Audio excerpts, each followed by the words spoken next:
because of the holidays and the way this meeting occurs on the calendar. So if everyone will please join me in the Pledge of Allegiance. I pledge allegiance to the flag of the United States of America and to the republic for which it stands, one nation, under God, indivisible, with liberty and justice for all.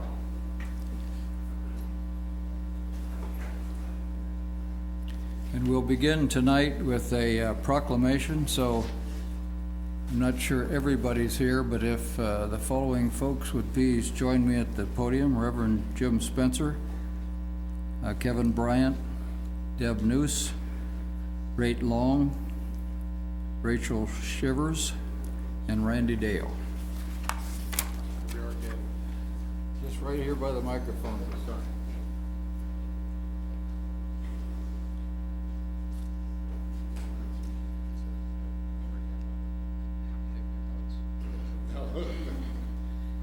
Well, what we're going to do now is have the clerk read the proclamation, and all these folks standing up here with me know all the history and how meaningful this event is.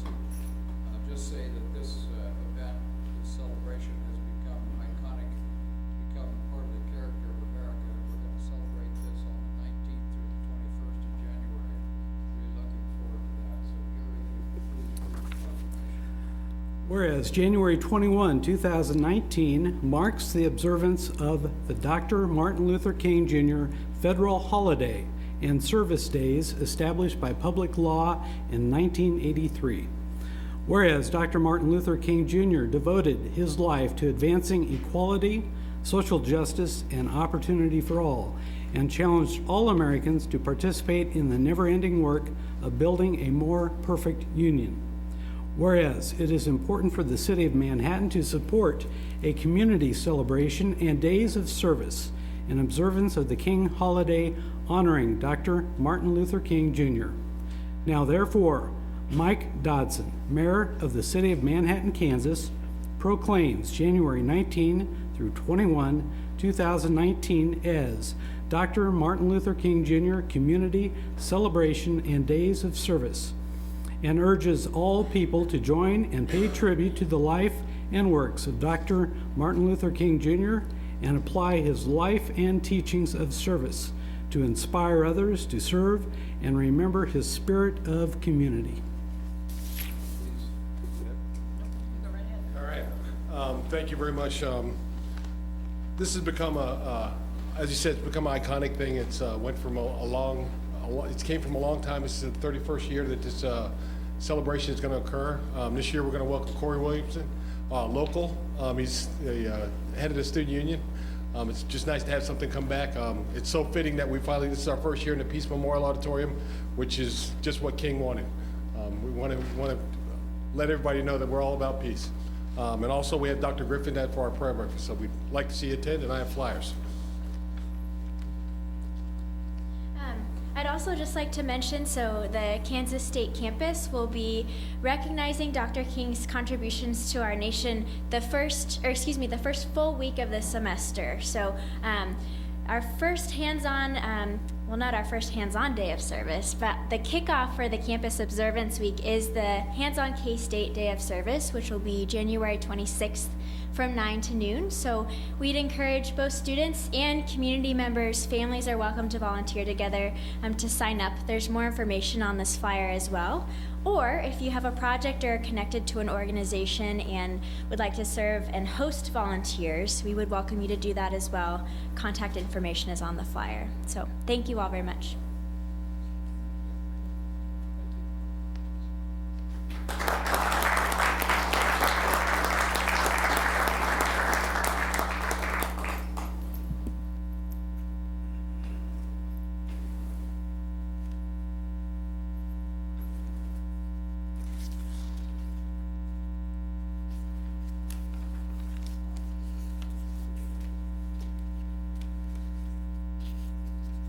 Well, as we do at the opening meeting of each month, we'll now offer an opportunity for any public comments, and I think all of you are aware by now of the process. We've got folks who will just come forward. If there's anybody already on the list, I don't think we have anybody tonight, but any item, you can come forward and just be aware of the 5-minute time limit for everybody, and you'll get a 30-second beep, and then the trap door opens up at 5 minutes, I think. There's a name on the list. I was going to let them go first if they wanted to, since I'm a Johnny come lately.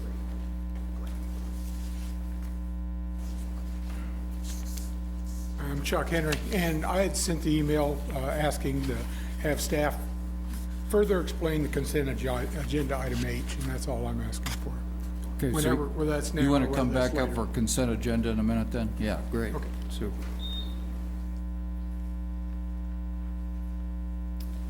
Hi, I'm Mark Hattisall, the president of St. Luke's Lutheran Church, and I'm not talking about the agenda item later.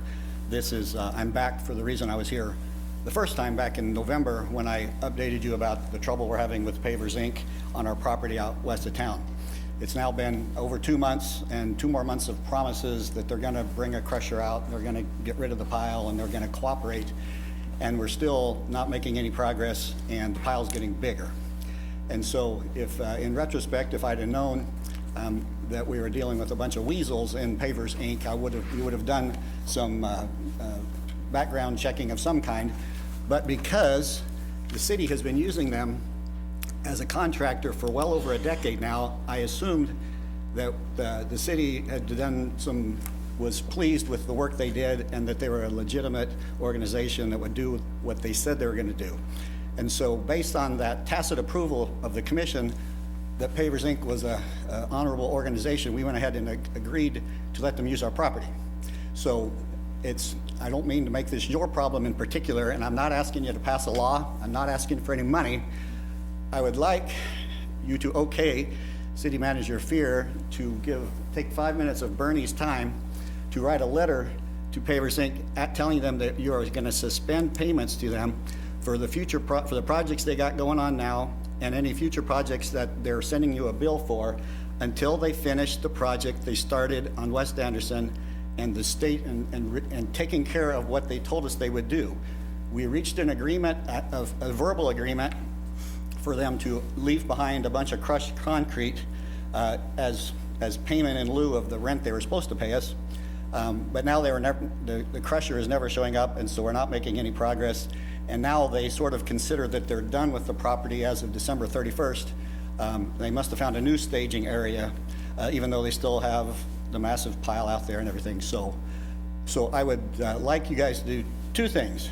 A, stop paying them until they finish their obligations for the first project.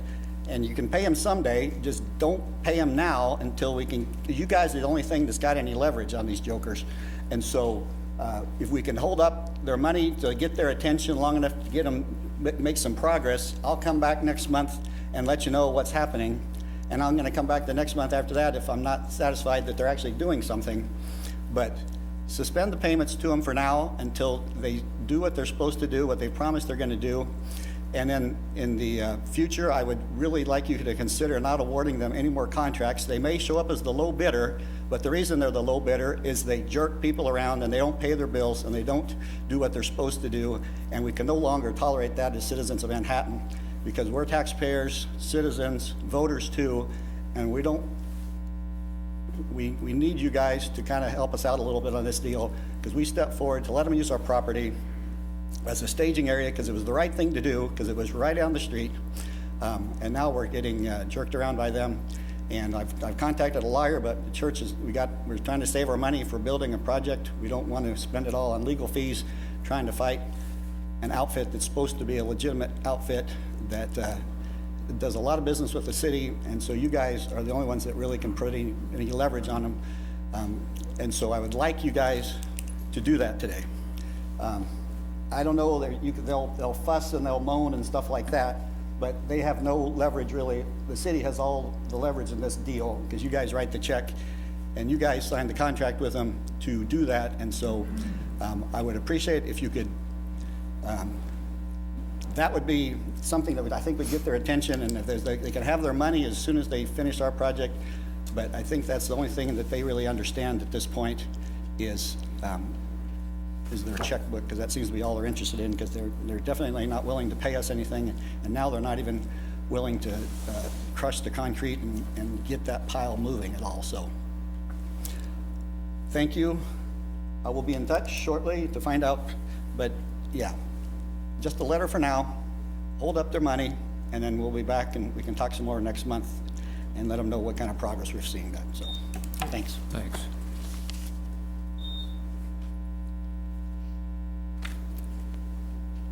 Anyone else for public comment? All right, well, we'll close public comment. Now we'll go to commissioner comments. Start. I'm going to make one comment. They're having the annual leaders retreat, the chamber is, and just want to let everybody know it's about $600 for anybody that attends. You know, that's staff members or local people, and once again, I won't be attending because I don't believe the cost is warranted because it comes out of tax dollars. Just wanted to wish everybody a happy new year. Hopefully the first 7 days of 2019 are wonderful. USD 383, of course, is up and going. K-State students are going to be here shortly, so enjoy the non-traffic that we have so far. So happy new year. Anything from staff, Ron? Commissioners want me to comment just a little bit about, is there any impact on the federal government shutdown on the city of Manhattan operations specifically, and at this point in time, there isn't much of an impact. Most of the programs that we have that are federally funded are reimbursement programs, so we're typically financing those up front anyway, and then we get periodic reimbursement. As it carries on, that could be a problem of getting some particular reimbursements. We do have TSA at the airport, though, that are impacted, of folks that are required to work but aren't getting paid. So, and then there certainly are folks in our community that are directly impacted, that are federal employees and other entities that are more directly impacted from that shutdown and those funding operations. So we're certainly cognizant of that, and certainly hope that process finds a solution very soon. Thanks. Now we'll move to consent agenda. And the consent agenda, as many of you know, are those items that are routine or housekeeping in nature, and those items that have been previously reviewed by the commissioners. Commissioner may at any time move any of those items to the end to be considered, or we may just vote to approve or disapprove individual items or the entire slate. So what I'll do is invite at this time public comment. You wanted to comment, I think, on item H, and then we can take commissioner comments after that. Yes, thank you. I just am seeking a little further information about it. It wasn't, the memo that was attached to the agenda wasn't clear enough to explain to me what was going on, and I kind of would like Public Works staff to explain it further. Okay, good. It is Brian Johnson, city engineer, to provide a little more background. Brian Johnson, city engineer. So the detention pond project that the gentleman's talking about is the mic on? Is a continuation of a project we did about 3 or 4 years ago. We built 2 detention ponds up at Riley County Health Department between Claflin and Tecumseh. Detained about 600,000 gallons of water in both of those ponds. Through further talks with Riley County and with the health department, we've got the ability to expand those ponds a little bit, also reduce our maintenance costs on those. That's what this project entails. Could you just give a little more description about where that is? Some people may not. Oh, yeah, sure. Actually, I can pull up an aerial if we'd like to look at an aerial quick. Also, do you know off the top of your head how big is the expansion? How many cubic feet? Like you said, 600,000 gallons now after the expansion. What do you think? Yeah, I thought I put it in the memo. If I didn't, it's about another, I'd have to do some quick math. Okay. It'd be in excess of 10,000.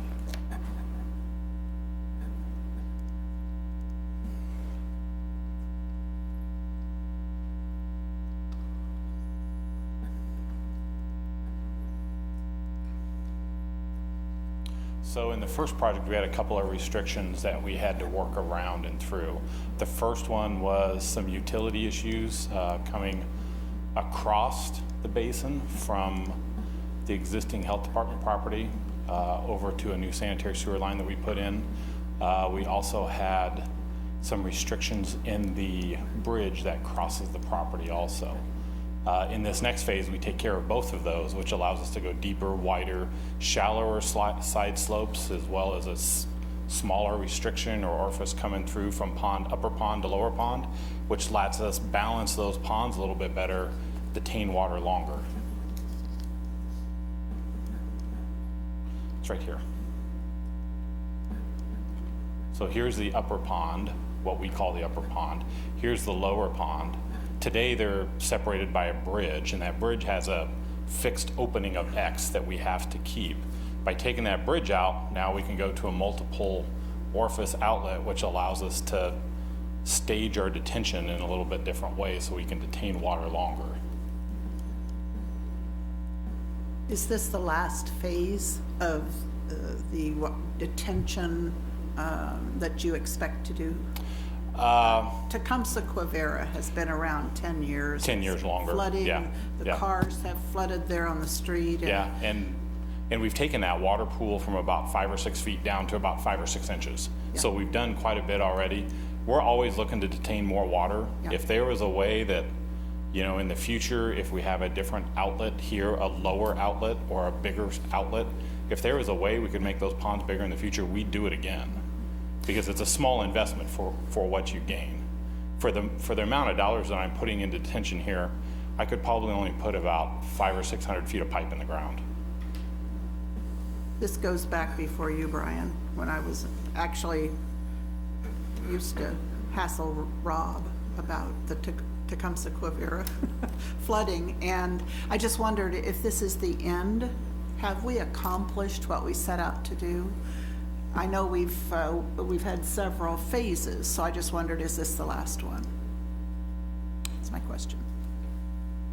I'm not sure there is a last phase. Yeah, so No, it's different than the original plan. The original plan, you might recall from the swamp, Yeah. the stormwater master plan was a much more intensive infrastructure project that was going to put more underground infrastructure in to carry the water downstream, which was going to be very problematic with utilities and relocation and buying easements through backyards and relocating utilities, and that's where this concept of building more detention in lieu of that underground conveyance structure. Okay.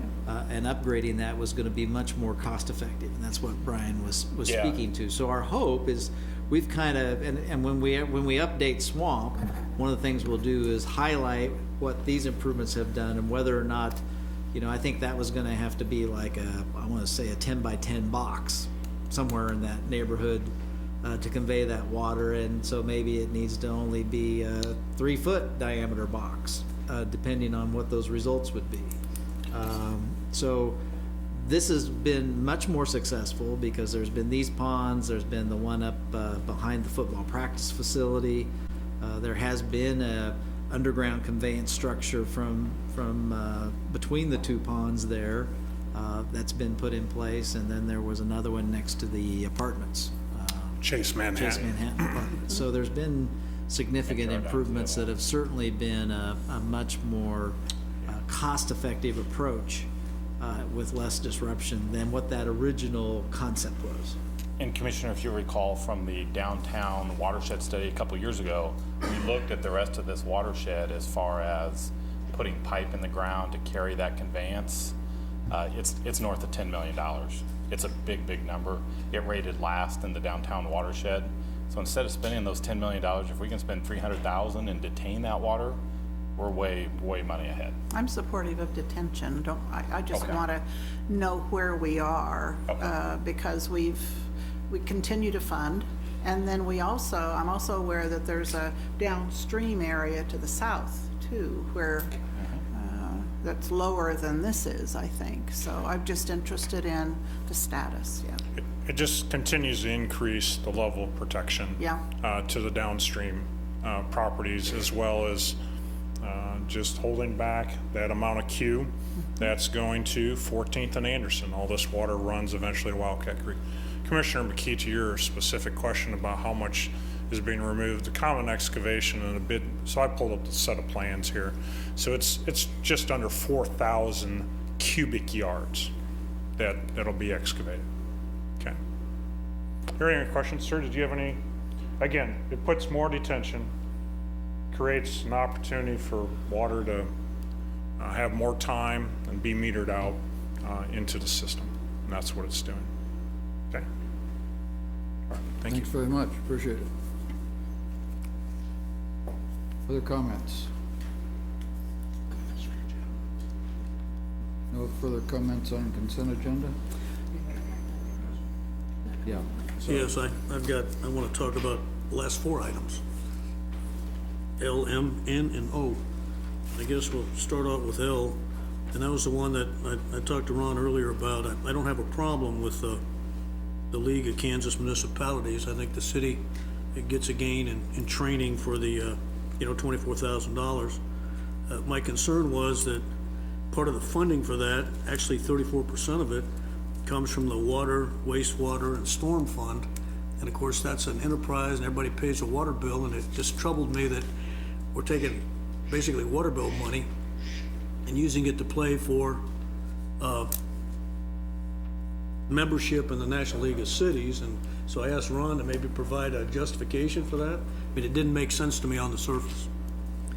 So the basic parameter there is both the League of Kansas Municipalities and the National League of Cities are city organizational associations that serve cities by advocating for them legislatively, both in Topeka and in Washington, D.C.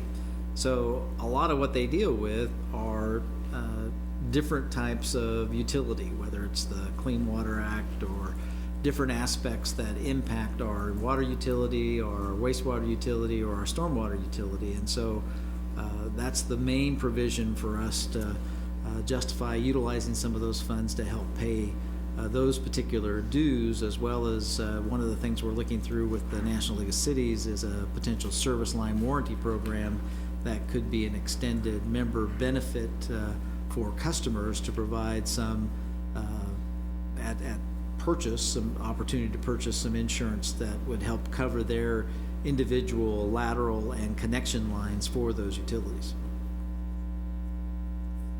Okay, so I think that may clarify it for those who just looked at it. That makes sense after I investigated that with the city, that there is a direct connection there with actually using the water funds, especially this idea of the laterals and the roots going through, because for years we've had complaints about that, and that could be a big benefit to homeowners on that sewer maintenance. That's for sure. Of course, item M and N also sort of related. These are outside payments. When you add the League of Cities and the MPO, which is required, there's nothing we can do about that, and the Flint Hills Regional Council, it totals $130,000 when you total those up just on memberships. And as I said, I think the National League of Cities, we get a good return on that. I'm quite impressed with the MPO. I was a little bit not in favor of it originally when we put that together, but I think the staff they've got there has done a fantastic job, especially with transportation and the way that they redid the ATA system, which to me seems to be running better than it has over the past 8 years. So I'm quite impressed with that. Item N, not so much. The regional council, I have a hard time really seeing the long-term benefits that we're getting from it, other than networking, and it makes people feel good, but I don't see any hard return like I do from the other two. And then item O has to do with board appointments, and appreciate everybody that volunteers for those. I'm probably one of the few people that gets concerned about the cemetery board, and just to clarify, I've got a little pet rock on that. We've done some improvements there, but I've been pushing for the concept of us adding some green burials there into our cemetery, and there's a few people that are for that, and I just wanted to be sure that anybody appointed to the cemetery board was at least open-minded on that concept. And one of the nominations, I know we had 2 people eligible, and Pastor Baker, I guess, is on the list. I haven't spoken with him, so I don't know if he's for that concept or not, so I probably will not vote for this appointment because I know one of the other applicants, Nick Dyer, was for it because I had talked to him about it. So that's all this is about. It's just I've got a pet rock about green burials that I'm interested in. Just other than to say with regard to the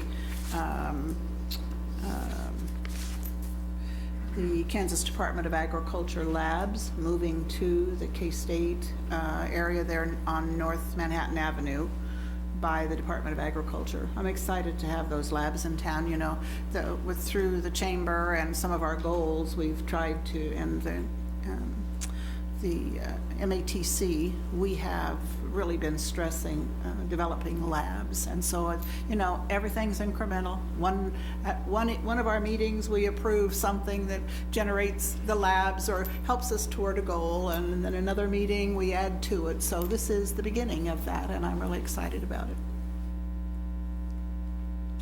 it.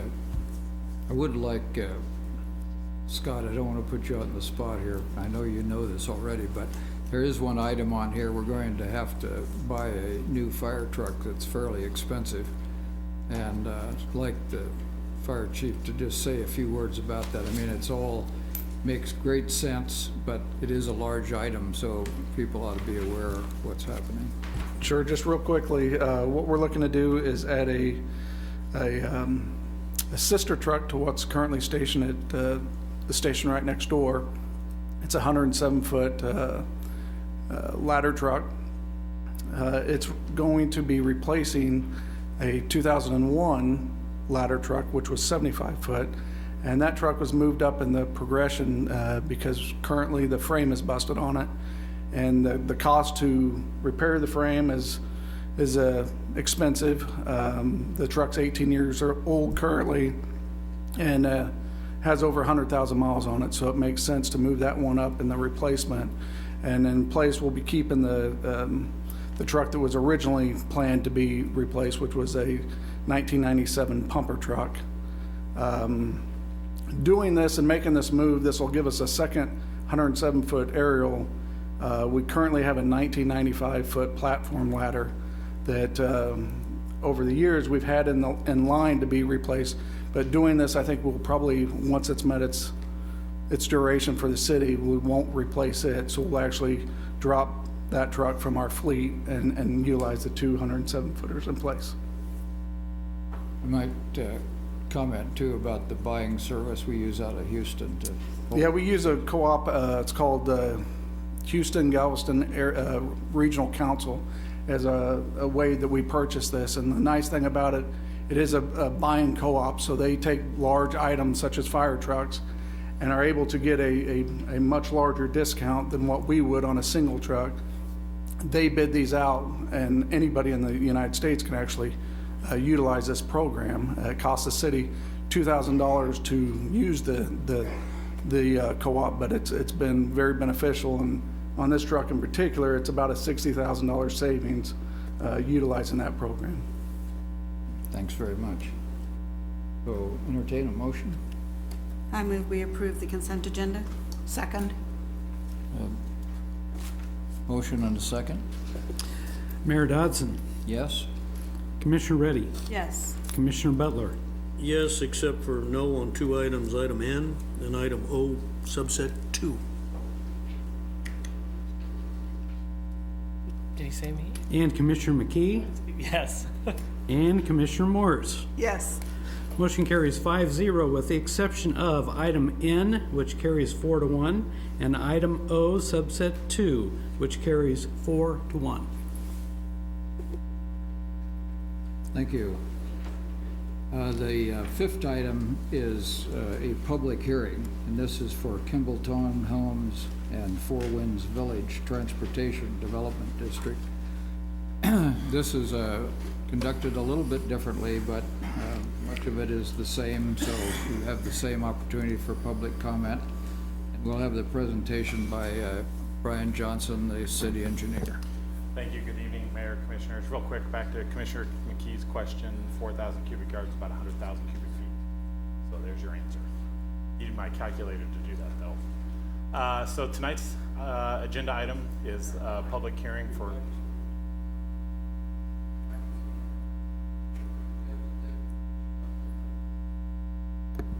There we go. Tonight's commission item is a public hearing to create a transportation development district for 2 lots on the northwest corner of Scenic and Anderson. This is about the 3rd or 4th discussion item we've had on this. If you recall, the developer came in and asked us to vacate a very small piece of right-of-way on the south side, and in return, they were willing to impose the transportation development district on that property. In the future, when and if that property develops, and if there are retail sales there, those retail sales will generate sales tax coming back to the city, and we can use those to help pay down the bond for the West Anderson project. And with that, we'll get started. Just a real quick background, because we've been over this several times in the last year. In lieu of purchasing the right-of-way on that northwest corner, the developers petitioned the city to create a 0.05 cent TDD. Funds from that TDD can be used to reduce the debt for the West Anderson project. TDD funds are generated by sales tax, so when and if a business that generates revenue and sales there comes to that location, any sales there will help generate sales tax to help retire bonds. So this was the vacation request back in about October of last year. These 2 small tracts, the owner of this tract asked for this, and the owner of this tract asked for this. These are the actual full-size lots, so this would be the Kimball Townhome lots. The area in blue is the TDD district. This would be the KFF LLC lot, the westerly lot. Again, the area in blue is the TDD district. And with that, I will ask or stand for questions. I would assume since the developer is the one asking for it, they have a plan to put a business there. Is there an idea what it will be? I don't believe the developer's here. I have not heard of any sort of business going in there, but what this does is it allows us to capture revenue in the future should a business go in there. But the developer asked for it, right? Yes, that's correct. They have to, so part of the TDD process, they have to petition us for the TDD.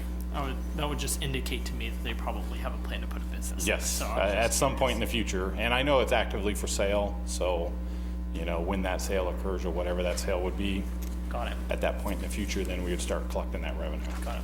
So one point, just to clarify there, is obviously the leverage we had with is the current owner, with us exchanging the right-of-way in exchange for this TDD to help debt service our project, assuming they can locate. It doesn't require them to put a business on there that generates sales tax, but if they do, it'll certainly be a benefit. But if they were to sell the property, there's no such relationship with a future owner to do the same, to wait until we had a known entity that was gonna locate there. So it's really just trying to tie things up based on the original proposal that we had, working with the current owner. The language on your PowerPoint said that the money can be used. I'd like to be sure that we lock that in so it will be used to offset the bonding costs for the roundabout and all the infrastructure there. The ordinance has that Does that, language. okay, good. Any other questions?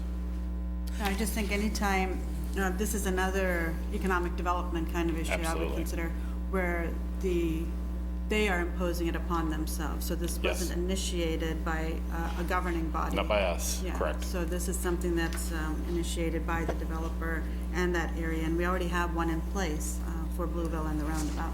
So this is in addition to that. I don't see any major concerns. I think this should be okay as long as we are collecting what needs to go there. I think it would benefit the community in that area. That area is expanding dramatically. Yeah, and as soon as those cash registers get in place and start ringing, we're gonna get a cut of every sale. I appreciate the fact too that the, all of the corners of this roundabout are pretty much being treated alike also, that there's. That's a great Just point. because you come late doesn't mean you don't have to be included. Or you don't have to get penalized and pay more. And They're I all- realize- They're all on equal footing, and I'm sure that helps with the marketing aspect and the real estate. Yeah, that's a great point. And I know that the doctors were there first and they aren't contributing, but I want to be sure that every other corner of that roundabout, if there's a corner on a roundabout, ends up contributing. And it helps with their real estate transactions because somebody can't play one side against the other. Sure. They're all on equal footing. That's a great point. I think you've mentioned it before, but you want to mention at this time kind of how this excess land became available from the initial Sure. planning stage? Sure, and going back to the October discussion where we had talked about vacating that little piece of right-of-way, this right-of-way was actually captured by the state of Kansas back in the 1930s when US 24 was Anderson Avenue. And because the state of Kansas had captured it, we couldn't sell it, we couldn't auction it. It had to go back to that owner or it had to stay in our pockets. The discussion back in October with the commission was, if it stays in our pockets, we're going to be the one out there mowing it. It's going to be our responsibility, and we don't have a use for it, so why doesn't it go on the property tax rolls and go on the sales tax rolls? And so at that time in October, then you had authorized the city manager to sign a plat. That plat has come before you, and now this is the Transportation Development District that follows that plat. Thank you. So the procedure here is we'll have 2 public hearings. And so the first one, and I'll open this public hearing now, is the Kimball Townhomes TDD. So if there's any comments or questions from the public, please come forward on the Kimball piece, which is the the easternmost piece, the green outline that's up there at this time on the map.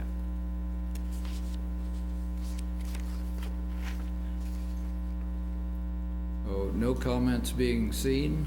I'll close the public hearing on the Kimball Townhomes and open the public hearing on the Four Winds Village TDD, which is the one to the west in yellow on the chart. Any public comment?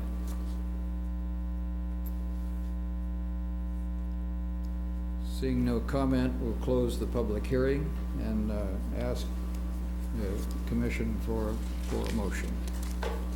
I move we find the creation of Kimball Townhomes Transportation Development District in the Four Winds Village TDD advisable and approve first readings of ordinances establishing the Kimball Townhomes TDD and the Four Winds Village TDD.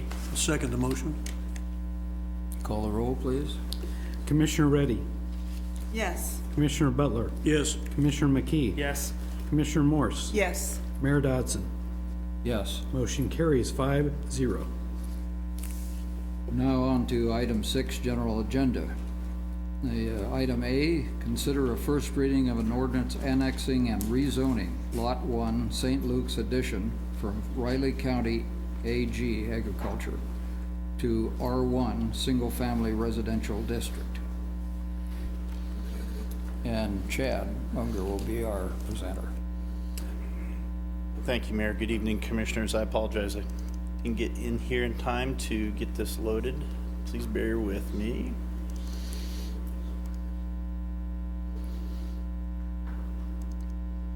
Here we are. You all have discussed this previously in regards to the island annexation request to Riley County. This will further that process along. If you recall, you sent a resolution to Riley County for them to consider the annexation to make sure it didn't address the rural areas. They've passed that resolution for to allow us to proceed tonight. Again, this is the extreme west side of the city of Manhattan, on the edge of our Manhattan urban area planning boundary, or the planning board boundary. More specifically, it's this site here. It's previously platted out in rural Riley County. It's currently zoned agriculture with the county. The applicant would like to bring this into the city, rezone it to R single family residential, or excuse me, R1 single family residential, with the immediate plans, as you heard earlier, to construct a new church on the site.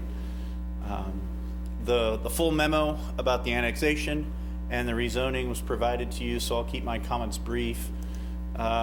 This is the zoning around it. Everything adjacent to it is still in rural Riley County. It's about 3,500 feet west of the city boundaries as it is today. And the last comment I'll make, really regarding our last conversation, was the impact of the site, or the floodplain's impact on this site. And so that's what this slide is. The The lot is outlined in black, and you can see here the floodplain, both the floodway in the white hash mark, the blue is the 100-year floodplain, and the little sliver of yellowish color is the future conditions. So there's a lot of site available to build outside of any high-risk flood zone. And as we mentioned last time, we haven't seen any plans, so we have requirements for stormwater management, but we haven't seen any plans to know how that will be addressed. That's really all I have. The planning board has heard this item in November and recommended that you annex the site as well as rezone it to the R single-family residential. And city administration also recommends that for both those items. So I'd be happy to answer any questions that you may have. I wasn't able to just put my eye on the line for the comprehensive land use plan. Are we outside it or are we inside it? We are just on the edge of it. Edge of it, on the Well, east? it's actually, the comprehensive plan goes further Yeah. to the west, but this is Okay. on its western Okay. edge of our planning board But we're boundary. definitely within the okay. Most Thank you. definitely. I saw the future land use plan, but I wasn't sure about the existing comp plan. Okay. And, well, you've assured us that any development will be in conformance with the issues about flooding on Wildcat Creek. Okay. I'd just like to get that on the record every time. Definitely. Yep. Yeah. Work hard for that, so we will certainly make sure that happens. You know, I think this may be something Rob can clarify, but we talked a little bit about water line. There's a little bit of a benefit here because the size of water line when we hook that up to the water department, is that? Yeah, that's correct. I mean, part of it's a looping of a 12-inch water main that heads up this way, as well as sanitary sewer as well. I believe there was an easement that was given when we were constructing a sanitary sewer. I don't know if Brian, you get some more details, but yeah, there's definitely some benefits in creating looping for the water into the Grand Mirror area and coming down Anderson and having a secondary feed for folks along Anderson Avenue and Scenic Meadows and I'm sorry, not Scenic Meadows, Murfield, Marion. yeah, all those The M ones? subdivisions that I Yes. can't remember. I was thinking of Stone and also Highland Meadows as well. So, Brian, go ahead. Expanding on Rob's comments, there is currently a sanitary sewer line that starts here and comes down the property, goes across the property up to here, and then into the Wells addition. Your question, though, is about future. So the goal is to eventually get up to this location where we can abandon lift stations and lift stations and lift stations. And then we can also, currently all of that sanitary sewer goes over Grand Mirror Parkway into the Little Kitten system, which we have capacity issues. This would bring that wastewater down into the Anderson Avenue, which we have capacity. It's in a CIP, I believe it's 2020 CIP to go from here up the hill to here and abandon those lift stations. I'm not positive on that, I'll have to check. And that's on the sanitary sewer, but there's also a water side benefit too. And There I don't know is. if, Brian, if you can switch layers there on the Yep. GIS I just to turned blue. So on the water side, you're actually going to see, we've been talking with the church representatives, you're gonna see a connection district to extend water main that goes from here. Water lines. Yeah, it's not on the county. Click GIS on yet. water points, Brian. There you go. Oh, it's still working. So currently water ends here. There's gonna be a connection district that you're gonna see probably within the next couple of months. That connection district's gonna run out to here and then up, set a fire or a fire hydrant over here. That connection district's gonna spread the cost of all of that across multiple properties and multiple future expansions. We've been talking with Bill Froston with legal and with the church about that. You're gonna see that probably in the next couple of months, some sort of a connection district. I don't have a whole lot of details tonight because it's been very preliminary, but Again, the goal is to get to here, where we have a 12-inch main that goes to a 16-inch main that goes up to the tower in Colbert Hills. So we make that big connection, we get water from the high side to the low side.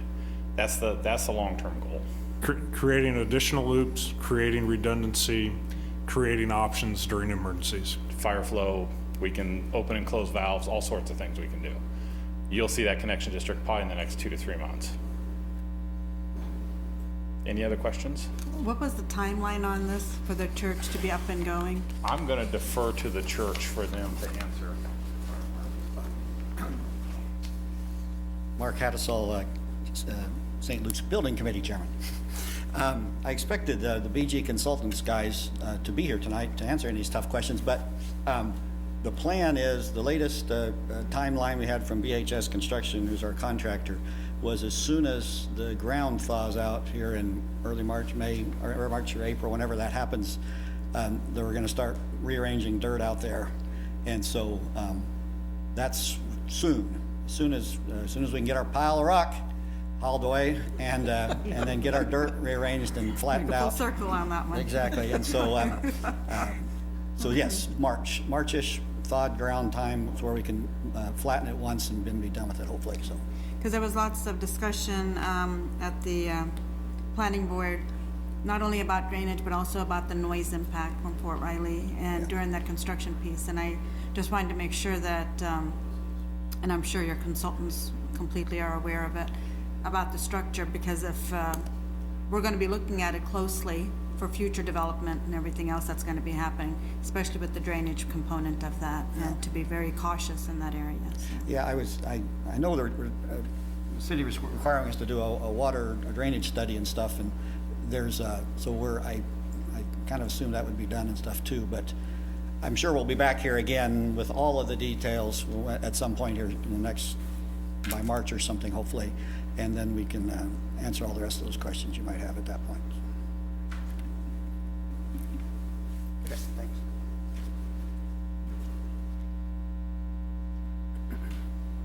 Well, let me ask if there is any public comment on this issue.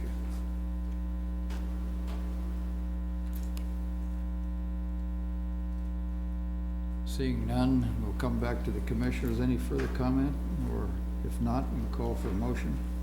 Mayor, I move that we approve the first reading of an ordinance annexing Lot 1, St. Luke's Edition, a 28.2 acre platted lot generally 3,500 feet west of the intersection of Kimball Avenue and North Scenic Drive and Anderson Avenue, based on conformance with the Manhattan Urban Area Comprehensive Plan, the Growth Vision, and the Capital Improvements Program, and based on the recommendation of the Planning Board. And Yes, we can take. we have two. And approve the first reading of an ordinance rezoning Lot 1, St. Luke's Edition, a 28.2 acre platted lot generally 3,500 feet west of the intersection of Kimball Avenue, North Scenic Drive, Anderson Avenue, from Riley County AG or Agricultural District to R1 Single Family Residential District, based upon the findings in the staff report and upon the recommendation of the Urban Area Planning Board. Second. Thank you. Call the roll. Commissioner Butler, Yes. Commissioner McKee, Yes. Commissioner Morse, Yes. Mayor Dodson, Yes. and Commissioner Reddy. Yes. Motion carries 5-0. We move to item B, which is consider the first reading of a charter ordinance increasing the transient guest tax to 7.5%. Thank you, Mayor, Commissioners. Just give you a little bit of history on our transient guest tax rate. 1989, passed a charter ordinance raising that rate from 2% to 5%. A good time later, we raised it, basically gave us the capacity to raise it from 5 to 7. We did that at two different actions. In 2009, we raised it from 5 to 6, and then a couple years ago, we raised it from 6 to 7. A 0.5% increase is being proposed. The hotel industry generates about $26 million in business annually, so that 0.5% will generate an estimated $130,000 on an annual basis. The increase is being proposed to help retire the debt, to expand the Manhattan Conference Center. We're looking to add 14,000 square feet to the west of the existing facility. That budget has increased to $3.5 million, which is more in line with where we heard from the consultants we hired a few years ago. They were about $3.5 to $4 million. HCW felt like they could do it for cheaper until recently. They called us back and said, and you were probably, the consultants were probably closer at 3.5. So we have adjusted our numbers, and we'll go through that here. We had a similar slide before you a few months ago. That 20-year bond a couple months ago was $215 to about $250.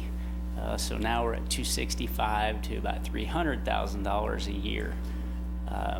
We identified some potential revenue sources for you then. We do as well here, very similar with HCW increasing their annual payment by 20.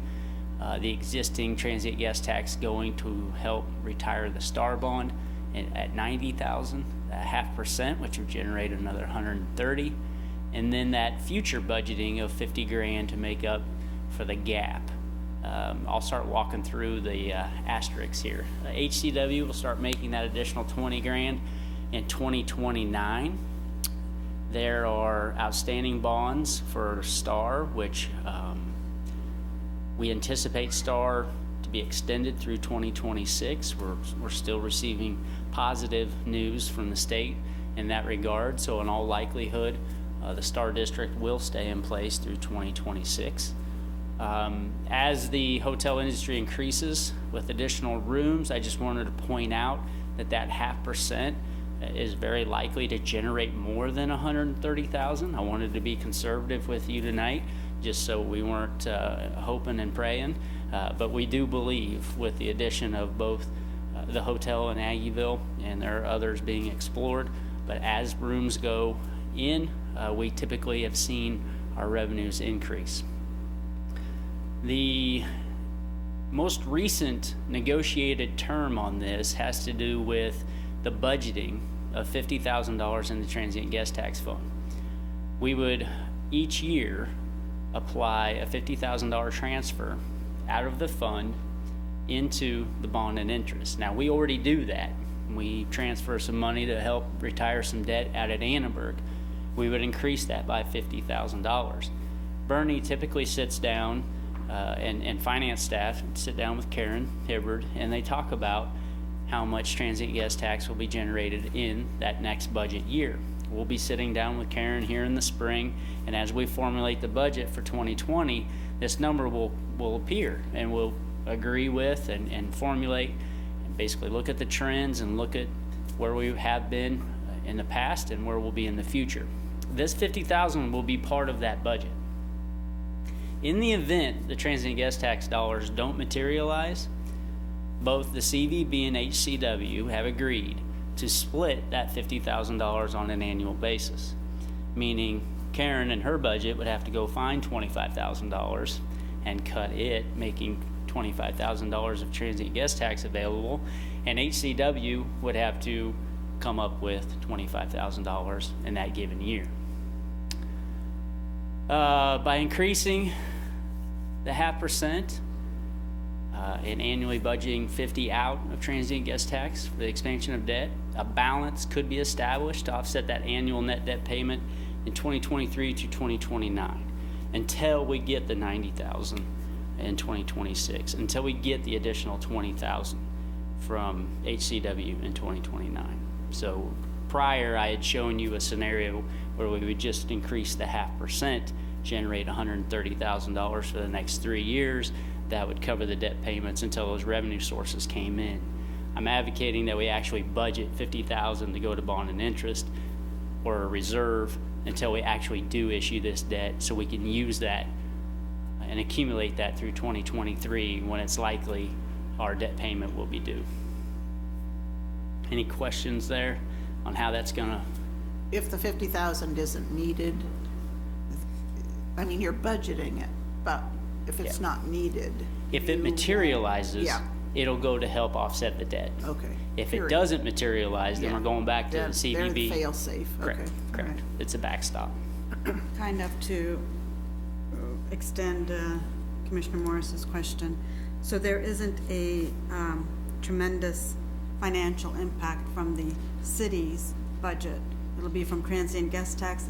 If that doesn't come to fruition, CVB and HCW will pick up the expense that doesn't come from, if we're not making that up from the transient guest tax. Is that right? True. So we don't have to, future commissioners don't have to figure out 1/3, 1/3, 1/3, or Correct. 1/4, or something like that to make Correct. up the It will rest. be written into the agreement with HCW, which if this passes tonight, we'll bring back on January 22nd.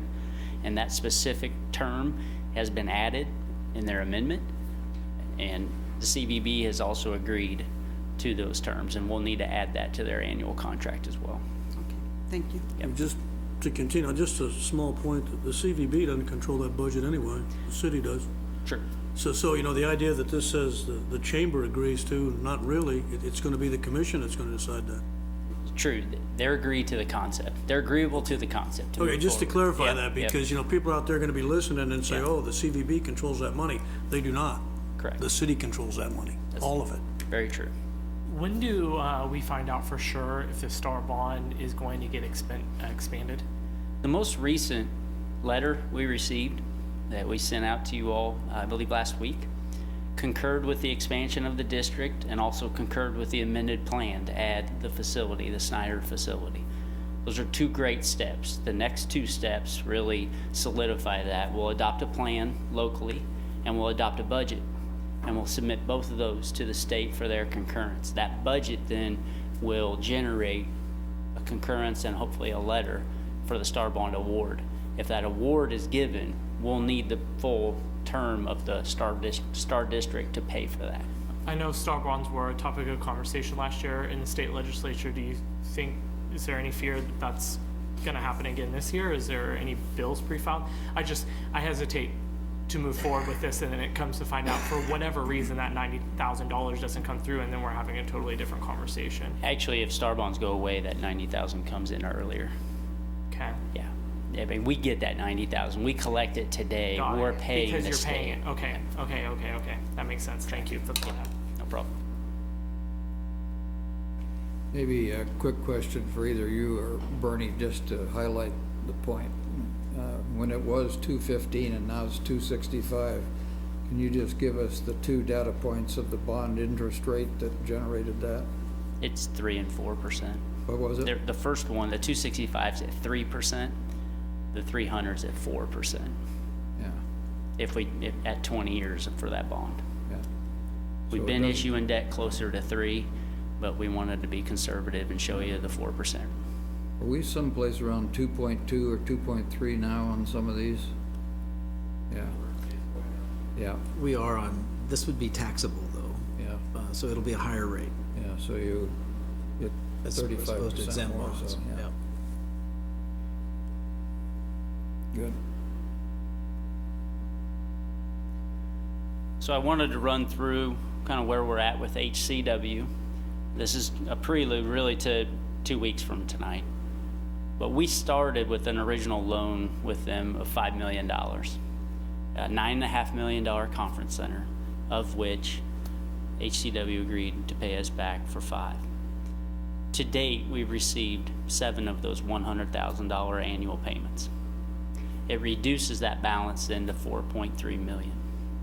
We've talked about a new loan, so then participating at $800,000 of this $3.5 million expansion, which takes our beginning loan balance back to $5.1 million.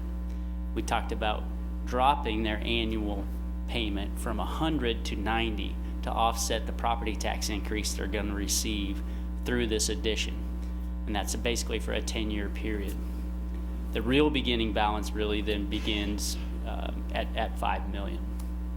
Payments from them from 2019 through 2028 would be $90,000 per year.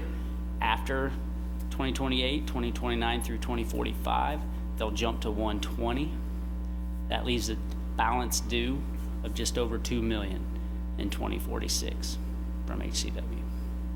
We've extended the term by 5 years. The original term was through 2041. They asked us to extend that, which reduces really their balloon from what we anticipated originally, and extends that 120,000 per year for that 5-year period. So they end up paying us the same amount back, and actually we get it a little earlier in this scenario than the balloon at the end. So we'll go over that again in a couple weeks, but I just wanted to let you know these are the terms we came up with in our amendment with HCW to have them help with the $3.5 million expansion to the tune of $800,000. Is this a typical loan, or is this a fixed loan in which the interest rate remains the same? Yeah, no interest in this loan. So that's that's important to understand when you get down to the bottom and why it's adjusted the way it is. Yeah. The other thing we might do, Jason, is I don't know if you've got it on the slides anywhere, but point out what comes out of the CVB budget currently, actually what comes out of the amount that we have for TGT. So I think our budget this year is $1.84 million. Roughly about 1.2 goes to the CVB. $187,000 is spread out between DMI, ABA, MAC, and Wolf. We have just over $200,000 going to debt retirement at the Annenberg Turf. $325 total debt. Well, the other 90 is to Star. Yeah.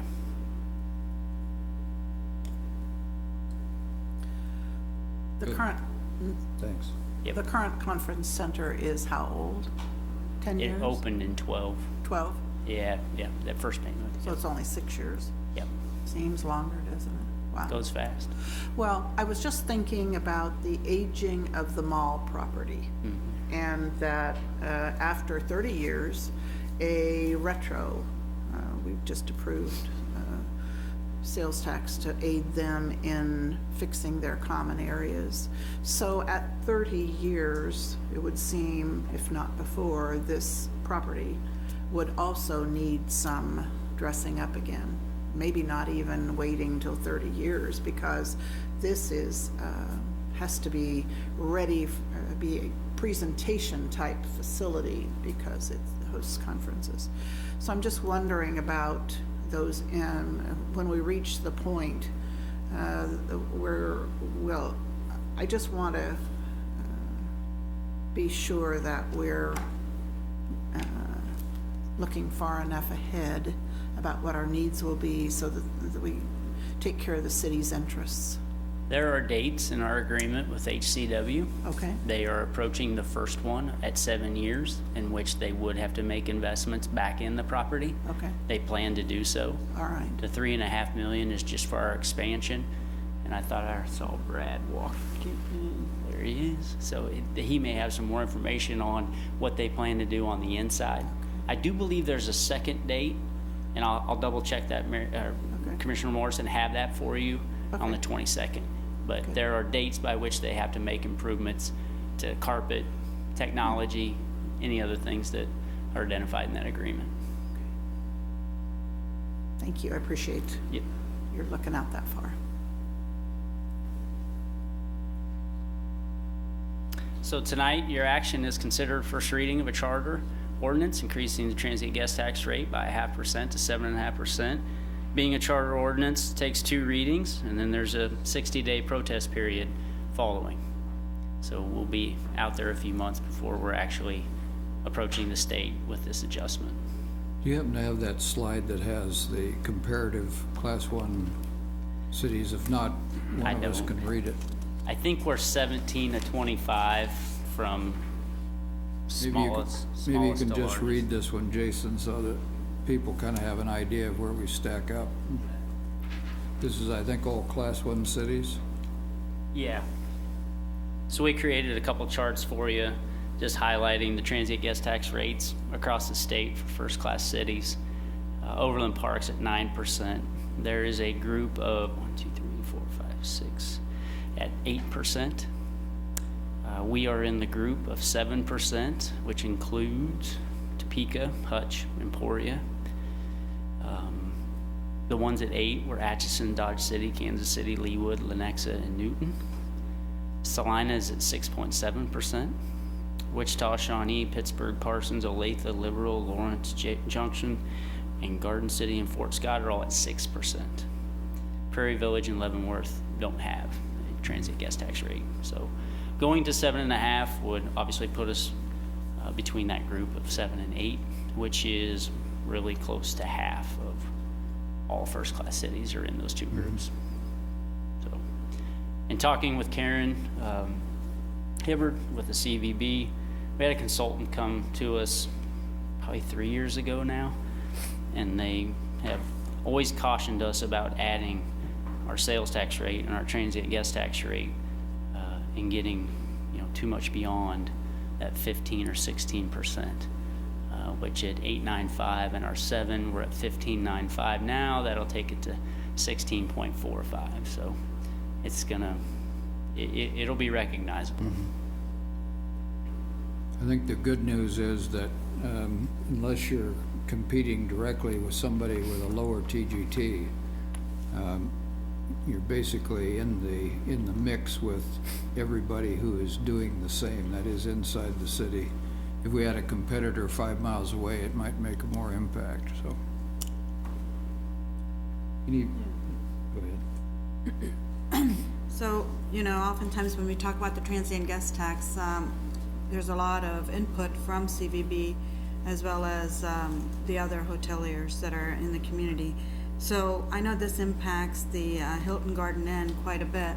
How did the other hotel owners feel about this increase? Because it's not just going to be that one area downtown, it's going to be all of the hotels.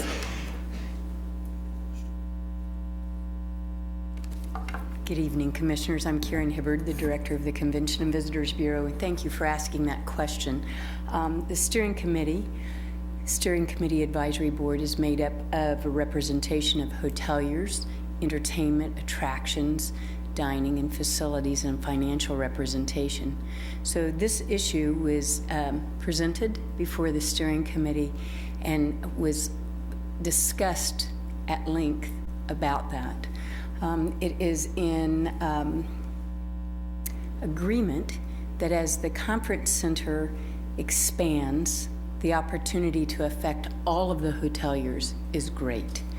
The pressure's on for us to continue not to just sell that property, but other properties as well.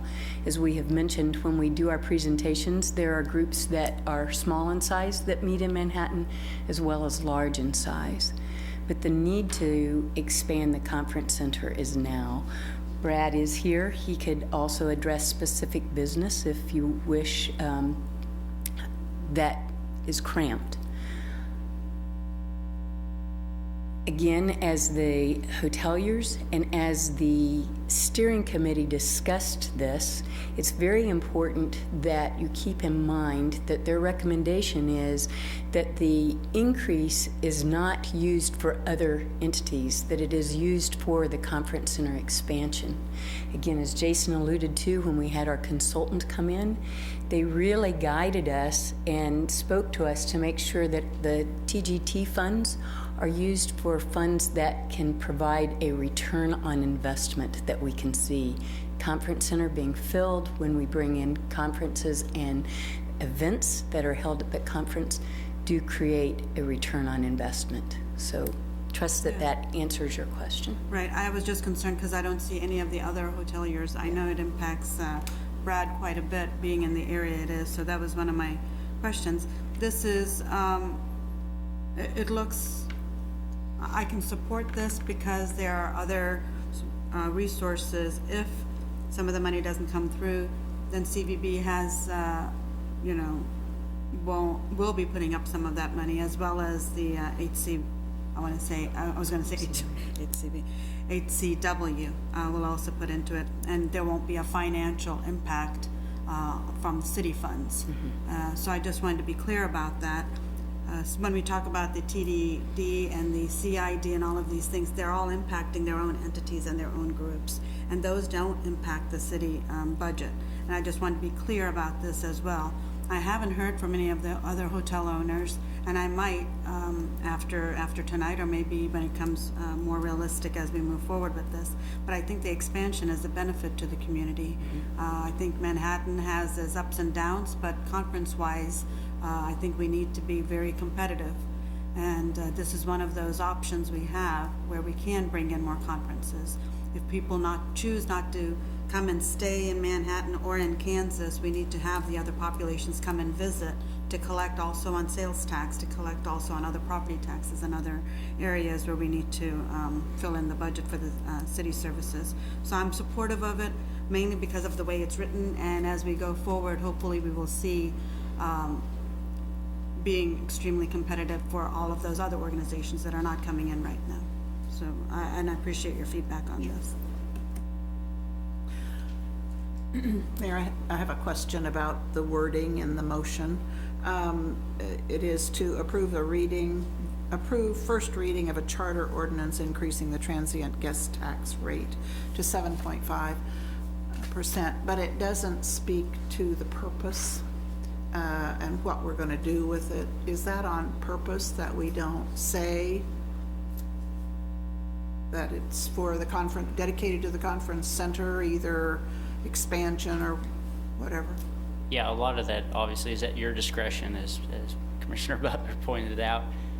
Katie, I don't know if you can recall, I seem to think beyond charter ordinance, once it's adopted and in effect, we actually have to adopt an ordinance increasing it by that percent. It seemed when I was going back and looking at my records, I was finding charter ordinances, but I was also finding ordinances that would actually increase the rate. Does the charter just give us the capacity to raise it to a certain level, and then we got to come back with an ordinance? Well, we have a draft presented that allows us to set the rate within the charter ordinance, but we can do it that way as well. I mean, to answer your question, there's two ways to do it. The draft presented would do it within the ordinance. It doesn't, and none of the past ones did either. When I looked at them today, going back into the 80s, and none of them ever really identified what they were being passed for. What the purpose was. Right, and I think that's an annual decision the governing body makes with the transient guest tax fund. Kind of an annual struggle. And it's really embedded in Kansas statute on how we can use those dollars. I just wanted to be sure. You know, there are times that I really want the money that we commit to go to that purpose and not something else. But if this is important that it, you know, when we're talking about to 2046, I think it might be important to let it be flexible. So I think it's just worth noting, if a future commission voted to use transient guest tax for some other purpose, that debt's still in the bond and interest fund, and it'll need a source to pay it. Yeah. So. Yeah, see, that's my concern and question, because in the past, part of this conference center debt went on property tax. And is this going to ensure that that doesn't happen in the future, providing the commission doesn't, you know, abscond with the transient guest tax money? Yeah, the existing debt is another conversation. The future debt, the way we've laid this out and the way we have transfers and the documentation behind it, I think you're going to see a consistency on how that debt is retired. We never really did establish a consistent set of revenues to offset that conference center debt originally, the $9.5 million. I mean, it's a $700,000 plus payment on an annual basis. We knew we were getting 100 from HCW, and that's clearly going into the bond and interest fund. But we were wrestling around with transient guest tax going to the Discovery Center, wrestled around with it going back into the conference center. We used ED for 3 years to help cover that debt, and now we're at an annual debate just how to tackle that. And I have a hard time separating that. If this is a guarantee it's not gonna, that this future won't be on there, that's good, but I want also, as part of this process, we need to solve that existing debt, because I don't want to vote to expand this if we're gonna keep using property tax for the original debt. And that's got to be wiped out. I have no problem voting for this ordinance tonight because all it does is raise the guest tax. It doesn't really solve the problem where the money's being spent, but long-term, my goal is I support expanding the conference center, but none of that needs to go on property tax. And I just thought that was a great disservice done to everybody when that did happen, which wasn't staff's fault. It's always the commission's fault when they vote to make that happen. And I don't think any of that ever should have been on property tax, and don't want to see that happen in the future because we've got other funds, Eco-Devo, the transient guest tax and everything else that can balance that out. And that's the direction I want to see us go. So to make clear, I'll vote for this tonight, but long-term, that's where my focus is, that none of this winds up on the property tax rolls. And I think we can help develop some strategies. I think it'll be very hard to move one way or the other all at once. So do we use a variety of funding sources over a consistent period of time? Do we try to work in other funding sources so we can, moderate the blow a little bit or soften it so it's not all at once?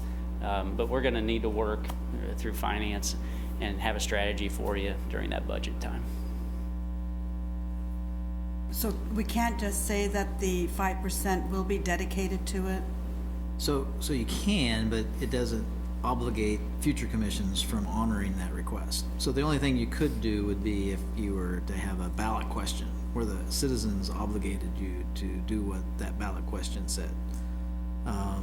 And obviously that's not something that we're proposing to do. But as we come back for second reading of this ordinance and we come back with the development agreement with HCW on our arrangement with them and our contract with them and development agreement with them to do the construction, I think the motion of that particular arrangement can certainly show the intent of the commission is to pledge this half-cent increase towards debt service permanently to retire the bonds for the conference center expansion. Within that, you might also be able to speak to the current debt, and we can provide you the history of how, as Jason said, we did the economic impact of the original conference center on the jobs that it was creating, and thereby established, I think it was at 1.5 million originally in economic development funds, which kind of took care of the first 2 to 3 years of debt service payments. But we didn't have, and the plan was, do you want to do that all at once, or do you want to spread it out over time and mix it with other obligations in the bond and interest fund, i.e. property tax? And so the original thought was we were going to go, you can remember the discussion, I think for the 18 budget was a third, and a third. And we modified that significantly. And I don't think I know you, Commissioner Butler, you mentioned we've had property tax. I think you'll see when we give you that history, it's very little property tax that has gone into any debt service to date. But there was a plan to transition some of it to debt service, much like you said. And so going forward, at least, I think the commission could have a position saying, here's what we would like to do, and then you'll get to revisit that at budget time. I think as long as this one, sorry, Jason. No, you're fine. I think as long as this states that will fall on the on CVB and HCW, that should cover it. Because even if we're not making it up in the 0.5% sales tax, it's still going to be covered by other entities that are not city. And I think maybe that's good enough. I should have recalled this, and I apologize. You all passed, or the governing body passed a resolution in the past dedicating a certain amount of transient guest tax to the Flint Hills Discovery Center. Recently, in our budget process, we diverted that money away and retired debt at the Annenberg Park and are now using transient guest tax for that purpose and special park and rec funds for the Discovery Center. We're going to bring that resolution back to you to rescind. If you choose to establish another resolution on how you want to use transient guest tax funds, that is at your discretion.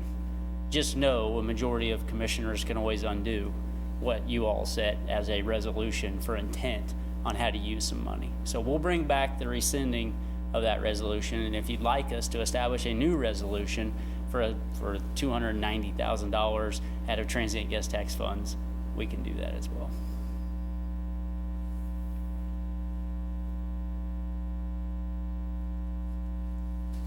And I'd like to call for any public comment this time. So if you have a comment, please come forward and state your name and watch the clock. I won't need the clock. Lyle Butler, President and CEO of the Chamber. Just want to add another bit of information, which I think is important for the public to understand. In conference centers, and I'll just focus on Kansas, there are many cities that own hotel and conference centers. Wichita being one, Overland Park being another, Hutchinson, Kansas being another. That means those facilities are owned by the city, they get managed by a company, but they pay no property taxes. And I think an important thing that the public needs to be reminded, and this is a credit to city staff, the Convention and Visitors Bureau, and the developer at the time when we did this project, is that they are paying significant property taxes. They are not getting a tax break. And when the expansion goes into place, they will also be paying property taxes. And that is something that I think that Mayor, that the public needs to understand, because a lot of times cities, in order to get a conference center in their community, basically pay 100% of it. They don't get any payments back, and it doesn't pay any property taxes. So there may be other, I'd have to have Karen back me up, but there may be other conference centers in the state, certainly in the country. I know there's many conference centers that pay no property taxes, that the city built them, paid 100% of them. And so I think this is a unique situation that we have here, and a good situation. And so we continue to support this concept, but I think the public needs to understand, because sometimes I've had people tell me in this community, oh, the conference center, the city paid for it, and we don't get any return on it. Well, you do. You get your property taxes, and you are going to get payments back, and already have been made. So just a point, as you deliberate and as the public sees what you're all taking in, that I think that's an important part of what we need to understand, that we're very fortunate here. Thanks very much. Good point.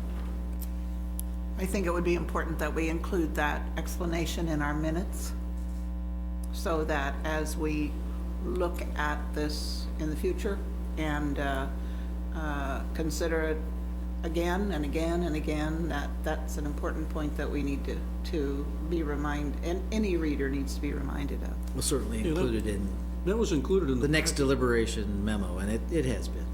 Yeah, that was included in the packet, the tax thing, but it also had a thing in there about lowering those taxes, and an abatement is part of this, so to make them lower than what it was, because I went through that in great detail. Mainly on the expansion, because because it's in a TIF district, we can't issue an actual abatement. That would have been, and that's what most cities do, is issue an abatement on the whole project. And because it's in a tax increment financing district, we legally can't do that. So we're doing it using a different mechanism. Yeah, but in effect, there is a small property tax abatement as part of that new project. In order to get them to participate in the financing the expansion. Sorry, just one comment now that that's been brought up. You know, we've been talking about dark stores quite a bit here. Is that something that we might need to look at into putting something like this when we come up with a contract? That if they are getting some type of incentives, that they can't go towards the dark store or any of those other reductions in property taxes? Is that something we should consider doing? Because that is open to any organization right now.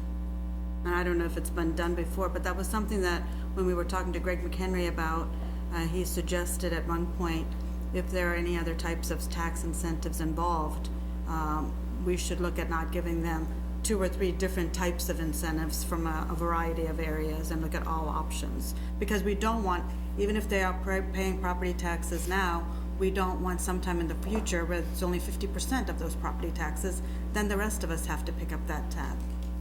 I think an approach, and it's something that Jared and I have been working on, is more of a comprehensive economic development policy. that includes how we approach TIF, TDDs, CIDs, IRBs, abatements, and that like. And if we want to take on a position as from a community standpoint, that if we're going to offer these tools, whoever receives them can't challenge their property taxes or go in under a theory that their value is significantly lower than what Riley County Appraiser's Office has it established at. I would recommend we talk about that comprehensively and hear from legal staff and hear from any other communities that have attempted to do this and see how it's been received. Much like how we address benefit districts, there's clearly subdivisions out there that we don't even think twice about the professionalism behind a developer. And then we get one that's questionable and we start getting nervous. I think policy-wise, it would be a broader discussion that I would advocate for. No, I agree with that, but I think we can do it parallel. We can do the comprehensive project, but I think that there's so much momentum right now on the other end for 50% decreases in a lot of commercial properties that I don't mind doing them on different levels and see what other communities are doing when they are giving tax incentives to go with the, I mean, they can still appeal it. I'm not saying you can't appeal it, but there are some recommendations on not taking advantage of the system, whereas the residents are paying for it. So, I mean, I'm okay with this right now, and I think when we, in the next few weeks, as we finalize it, I would like staff to look at other ways to do, so that we are not, it's in the business's best interest to pay as little as possible. I get that. But I think we also need to think about the rest of the taxpayers who may have to pick up the rest of it if we're not making it up in property taxes. So that, I think we can do it, like I said, in 2 different areas here.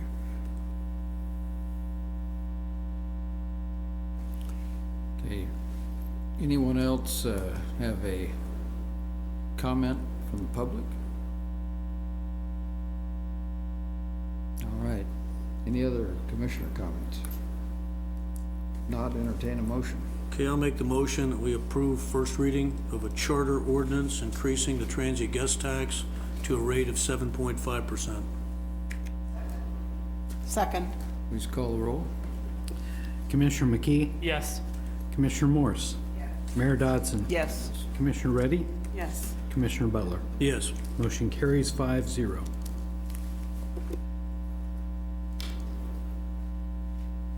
All right, we'll move to item C, and this is the last agenda item for tonight, which is to consider a request for proposals from the redevelopment of the community house / building at 4th Street and Humboldt Street. And before we can entertain the discussion of the presentation, we do need a motion to remove this item from the table because it was tabled the last time we... I'll make the motion, we remove the community house item from the table. Second. Call the roll. Commissioner Morse? Yes. Mayor Dodson? Yes. Commissioner Reddy? Yes. Commissioner Butler? Yes. Commissioner McKee? Yes. Motion carries 5-0. Okay, and Jason? Thank you, Mayor, Commissioners. Just a little bit of background on the community house. It's a structure that was constructed in 1917. It's been used for a variety of different purposes, including a place of refuge for our soldiers, USO Center, American Legion Post, Chamber of Commerce headquarters, and obviously now more currently as a recreation center. It was listed on the National and State Register of Historic Places in '06, and it is considered a contributing building to the Downtown Historic District, all of which help with leveraging tax credits for projects and rehabilitation of these types of structures. SHPA was part of our review in 2013. They provided a pretty comprehensive look at some of the changes and some of the alterations that could be considered within the building. In 2015, the city hired Bruce McMillan to explore for future uses of the community house and accessibility issues we were dealing with. A lot of this had to do with, at the time, that next paragraph just starts to talk about a number of other things we started working on with an eye towards the community building as a potential renovation, repurposing of that facility. As we were moving city administration, Park and Rec administration from their offices in City Park to City Hall, we started talking about that being an alternative for some of our programs that were currently taking place in the community house.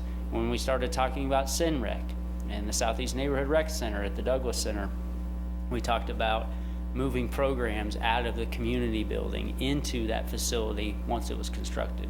We even talked about them when we were at one time looking at expanding our gymnasiums here from 1 to possibly 2, obviously prior to the stage and the seating discussion that we've had. But we've had an eye, and we've even explored looking at social service agencies in town relocating to that site as a potential investment by the city to then potentially reduce the requests from those agencies on an annual basis during our budget process. So the community house has been in the discussion. We've asked professionals to look at it. Bruce came with an estimate that not only included ADA, but it included some interior improvements of around $2 million, just bringing it up to a point where it could function and be used by certain groups in the community. In late 2018, we were approached by a local developer about buying or purchasing the community house. We came up with the route and proposed that a request for proposals be solicited. We did that for a variety of reasons. Rather than working with that interested party, we proposed a process that would open it up where you could receive any and all interest in this facility. Over the years, we've been approached by people to buy city land or renovate, just do some project on city property. And we've oftentimes been in a position where we get to a point where we're talking with the governing body and somebody in the audience is like, hey, I never got an opportunity to look at that, or never got the opportunity to develop that. So we thought, we better just ask, do you want to do this? And if you do, we'll develop the RFP to go out and see who's interested. It can be problematic if you just react to one individual and try to move that forward. We need to also gauge just where you're at. Are you interested in receiving proposals? If not, that quickly moves us to the next item. We don't have to spend a lot of time on this, and the developer or the interested party doesn't have to spend much time on it either. To date, we've received at least general feedback from the commission. Yes, proceed. Let's look at an RFP and let's look at what options we have. So we drafted a RFP. We use the 8 criteria here. We're really looking for information from the proposer. Just how are they going to use the building? How are they going to repurpose it? We want to know about their financial abilities, their experiences. What impact will their proposal have on the community house, its historic status, and the nearby properties? How compatible will their proposal be with downtown and our C4 district? It's obviously on the register. It's contributing. Are they going to do anything to impact that? We need to identify that. The quality of the proposed renovations, making sure those are at the level in which the community and the governing body want to see. The benefits to the taxing jurisdiction. So if the property is transferred and it's renovated, it's used to generate income, whether that's property tax and or sales tax. I would like to know what their thoughts are and their projections are in that manner. Any tax credits that they would anticipate receiving or other revenues proposed in the redevelopment of the community house. So we're definitely open to adding to that if you all would like to see more in that criteria or something explained a little further. But we're kind of casting the net wide. We want to hear from them. We want to see what their proposals are and then work to make a recommendation back to the governing body. The proposed timeline this evening, obviously we're considering that authorization. We would advertise this Sunday. We would do a pre-proposal meeting at the community house at the end of the month, and then we give the group 60 full days. We got that feedback at the Historic Resources Board. Originally, we were only out for a month, and they said that's not near enough time, so they asked for us to go to 2 months. Then the selection committee would get together. We have an appointee from the Historic Resources Board. We have an appointee from the Park Board. We would look for an appointee from the commission to serve on that selection as well, and that would be part of your motion this evening. Interviews could take place in that March 18th to 22nd timeframe, and then we could be back in front of you all considering proposals. As we mentioned last time, you may get proposals that you're interested in more information, or you may give authorization for city administration to go start negotiating and see where you can get on a deal. Even some comments were made by Commissioner McKee. We'd like the Historic Resources Board to weigh in on some of those proposals. You could provide that type of direction. If you narrowed it to a number of them, or if you just want, you like one, now let's hear from the Historic Resources Board and make a recommendation back to us as to how we should proceed. It's very flexible. We're not out on the auction block. We're not out for sale and we're going to take an offer, and once that offer is made and we accept it, we move right to contract.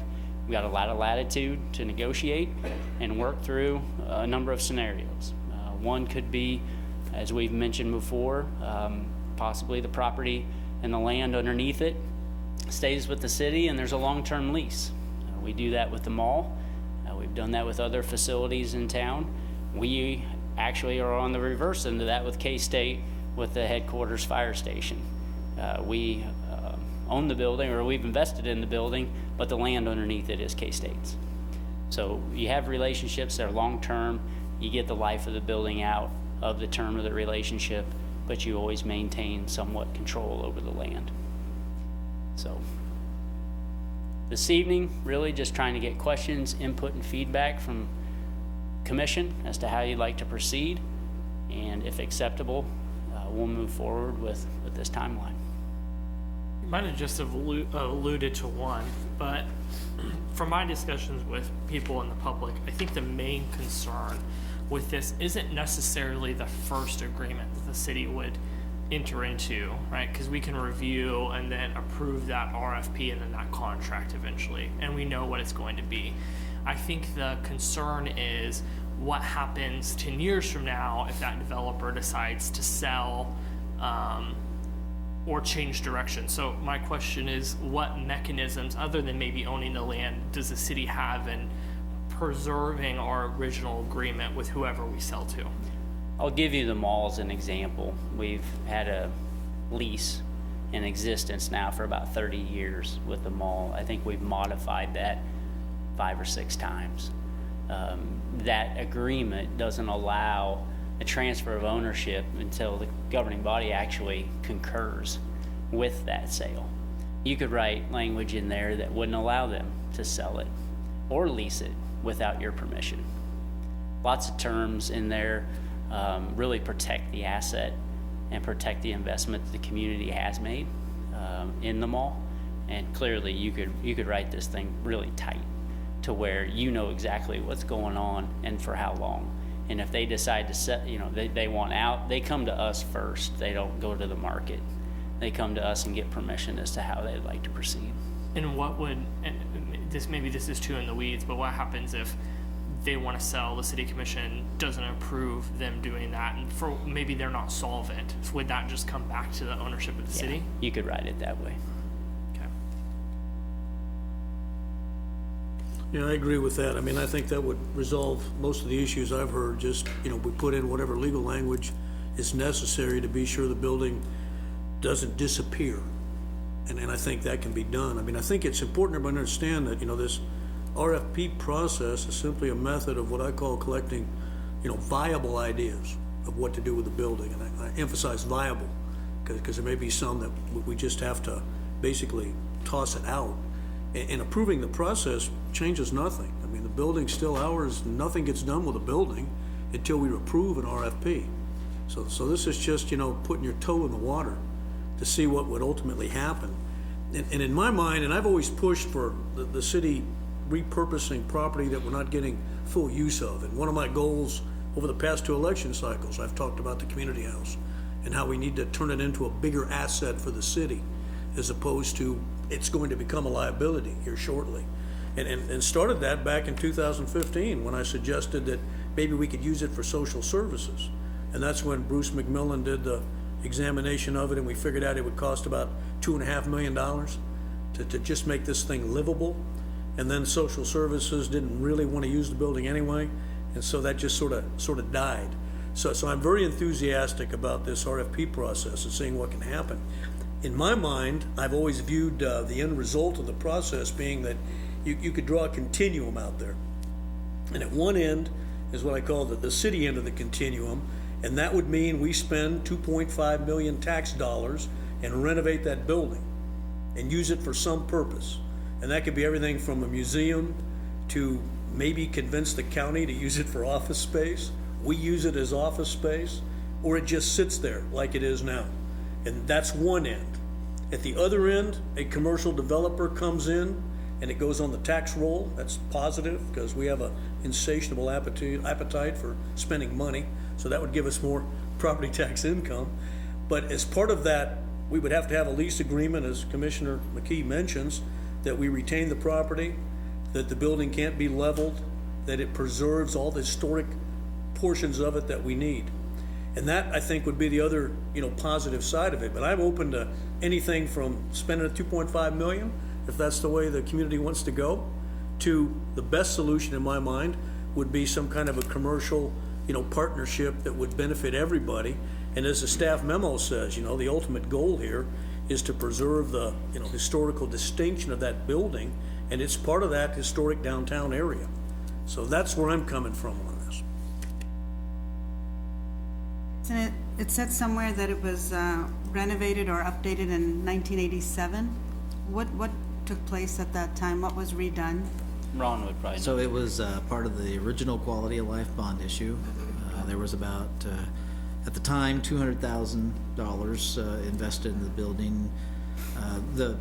Most of the south facade of the building is a soft brick. So there used to be buildings attached to it, and it was designed that way. And so there was some significant retuck pointing of the brick on that side, and painting and other parts of the building have been tuck pointed. It put a new roof on it.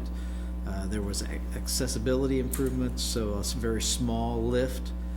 The back entrance, or the east entrance, was made accessible with a small one-person lift that would go down to the ground floor as well, or the basement I would call it, because it's not really a ground floor. That's one of the challenges we have with the building, is there's no ground level flat entry, and so it goes either down or it goes up to the gymnasium level. So it still didn't make the whole building accessible because there's still steps on the west end of the building that it goes up to some other offices or classrooms. There were some improvements made, and it converted the stage into kind of a Wee Wigglers youth preschool area. There was new flooring put in place, new lighting, some new insulation. There was a little bit of window work done, so it really needed about double of that, but at the time that wasn't part of that. And over time, Eddie can talk about some of the improvements we've made. There's probably been another new roof put on it since then, and a few other things, but new boiler, those were the primary aspects of it. So it didn't. Accessibility was a key Right. component. And that's what I got out of it. But when did it get onto the historic register then? That was in '06. 2006, right? So it was able to be designated as a historic building, even with those modifications still in place. Yes, we didn't change the integrity of the building Yeah. at all. So I think I kind of see this when my kids were young. We had a lot of organizations that used that. They played basketball. They were involved in lots of arts and crafts activities in there. But I haven't been in that building in a few years. I think I kind of see this like the Peace Memorial Auditorium, where we're trying to keep it the intent that it was for as a memorial, but as a living memorial. So we're still trying to use it and update it so that it's not just dead space and it's still a safe space at the same time. So I kind of see this as that, because I want to keep it, we got several emails about the historic nature of it, as well as the partnerships with the Rotary and military and all of the things that were going on during that era. I don't mind looking at proposals, as long as we are also having a strong advocate part of the team that is looking at the historic nature of it. I am not an expert in the historic nature of that's not my expertise, but I think that's critical to that building, and also make it such that it's publicly accessible to everybody that wants to use it. So I would like to support looking at what those options might look like. None of them might work out, I don't know, but I think it's worth a shot. And also keeping it under the option that the city has some say in some of these things, as well as not demolishing it or getting rid of it because it's of no value. And that's not the direction I want this to go at any level, because I think when people pass by that building, it adds character to Manhattan, and it is part of Manhattan, and it is part of our history. So I don't mind looking at some of the internal concepts of it. I'm open to the idea of it, as long as we have experts on it.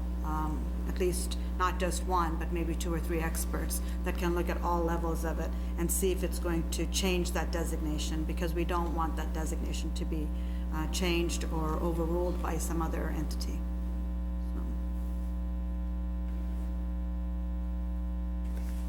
All right, let's call for public comment at this time. Anyone wishing to make a comment on the proposal, please come forward.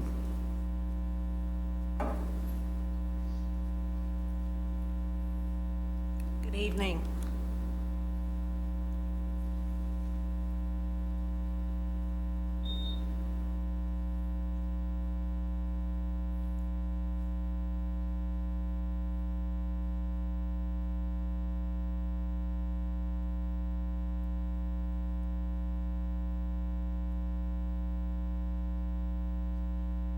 I'm Linda Glasgow, 2236 Snowbird Drive.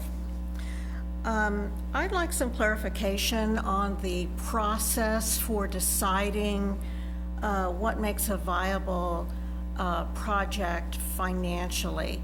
And I think one of the key aspects in historic buildings on the register is tax credits.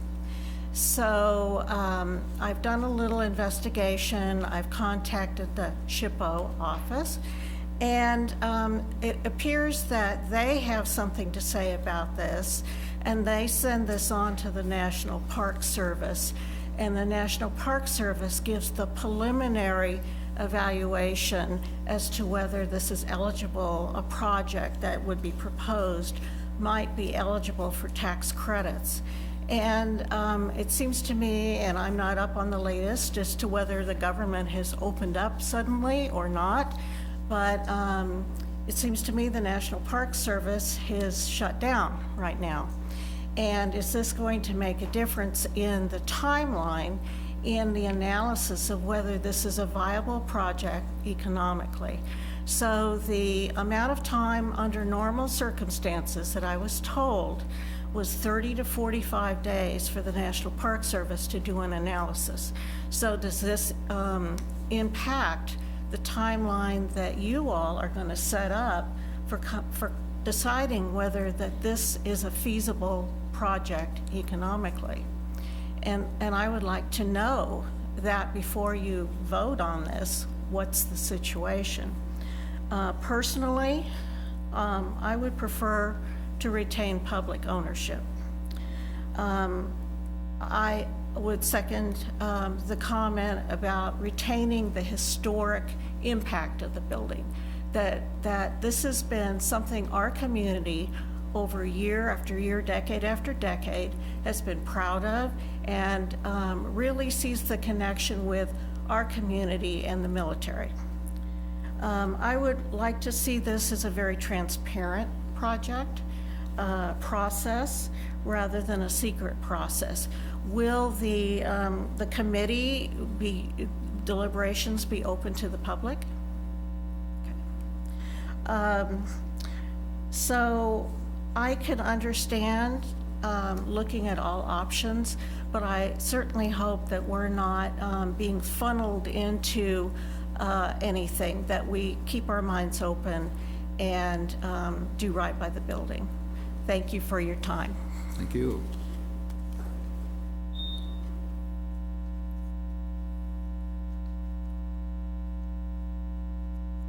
I'm Bill Richter, 2383 Grandview Terrace.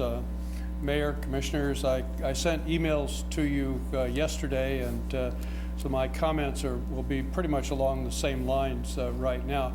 I appreciate very much the comments that several of you have made in support of maintaining the historical significance of the building. And I also appreciated the presentation that Jason made concerning the background. I'd offer just one footnote that the building was not just used to support the military, but it was built initially to provide a place for the military just as the United States was entering World War I. And it was built with the support initially of Rotarians across the states of Kansas and Missouri.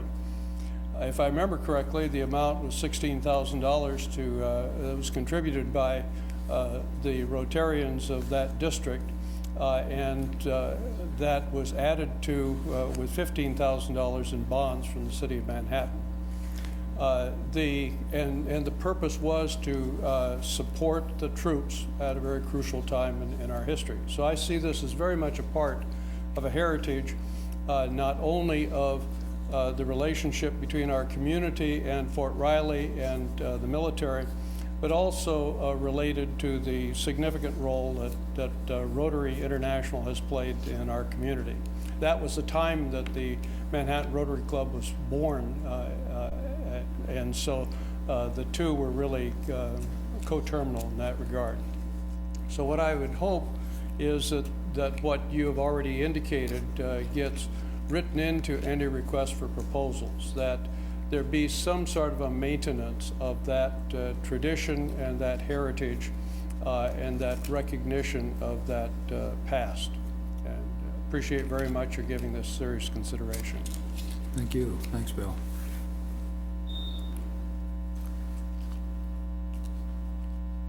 Any further comment?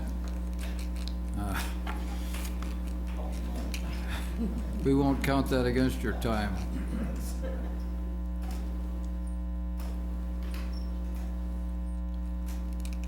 You're about in week 4 now, aren't you? I've got my 6-week appointment tomorrow, and Okay, hopefully good. in 2 weeks I'm out of these.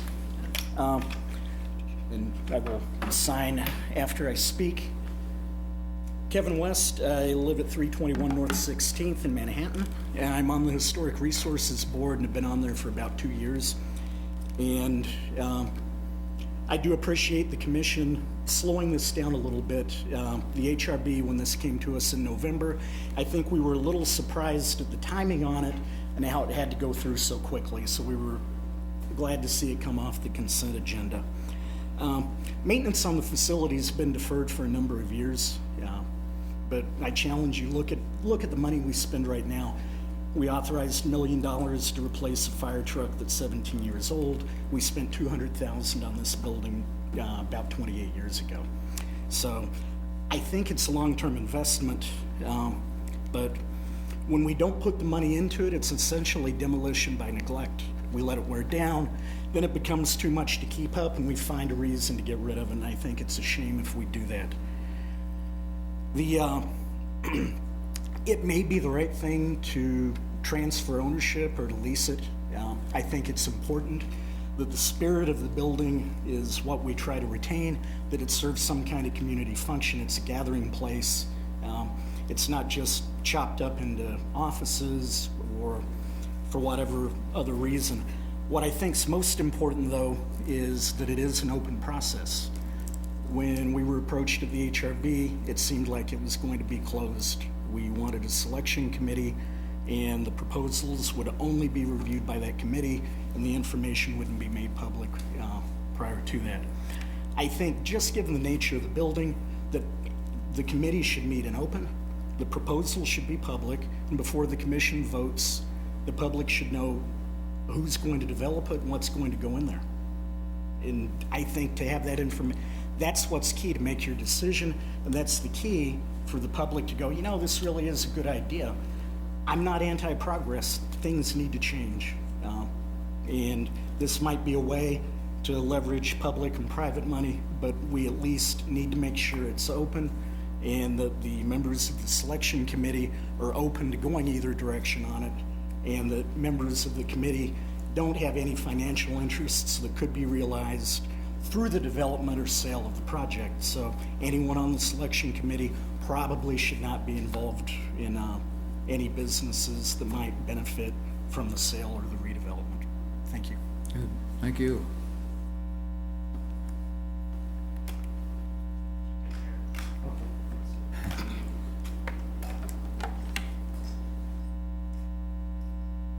Any further comment?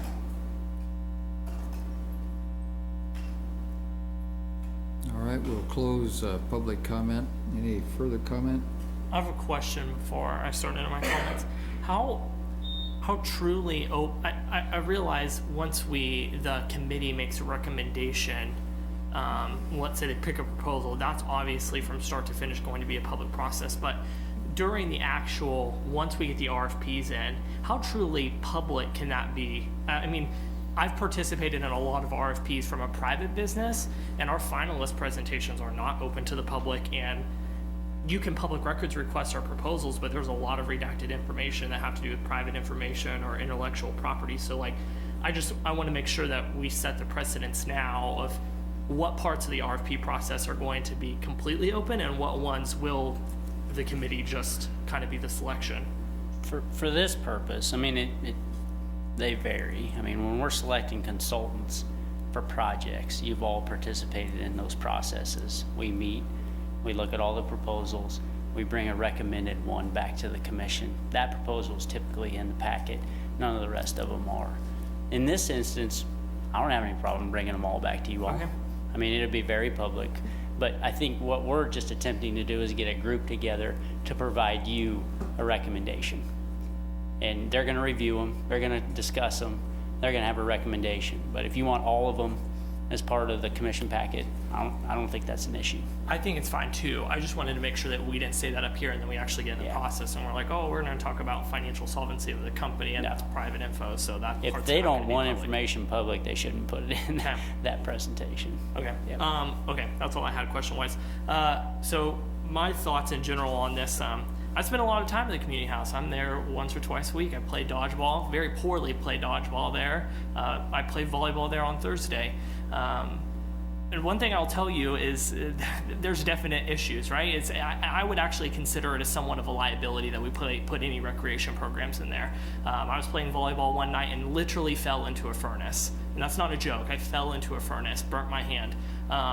So the city has to do something with it, right? I have said it in many different discussions that deferring maintenance on all of our facilities, not just the community house, is a large issue. One of the most shocking things I ever participated in was touring the jailhouse right after I got elected. And that is a case of a point of deferred maintenance, and now there is almost nothing that we can do with that building. It will stand there and continue to rot, quite frankly. I don't have a ton of confidence that we're going to be able to come up with the amount of money to put in that building in a proper manner without something short of a ballot initiative for the community to approve. And if I have to put issues on my table of things that I would want to bring the community of that level, frankly, the community house doesn't make the top of the list. So I'm particularly interested in seeing what private developers could potentially do.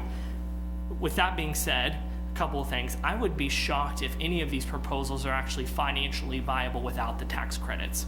So I think your comments, Linda, are right on, hit the nail on the head. I really would be truly astonished if we actually got proposals that were financially feasible for a private developer without the tax credits. So I think it is worth noting that in the timeline. A couple of other things that I think we should know in the RFP process, and I hope the other commissioners agree with it, while it'll be mostly in the contracting phase, I do think it's important that we know during the RFP I would hope, again, the rest of the city commissioners agree with this, that if that developer would ever sell the property or change the nature of what we originally approved, that would be pending city commission approval. I really want to avoid a situation in the future, and so I don't think that we should leave that up to just the contracting phase. We should note that in the RFP proposal as well, and then we include it in the contracting phase. And then as part of the actual RFP process, I would like to see it get reviewed by both the Historic Resources Board and the Parks and Rec Board for recommendations from both of those boards, because I think both of them can weigh in on it. Because if we do sell that building, those recreation programs that are currently there now have to go somewhere else. Or we have to make a decision on what we do with those.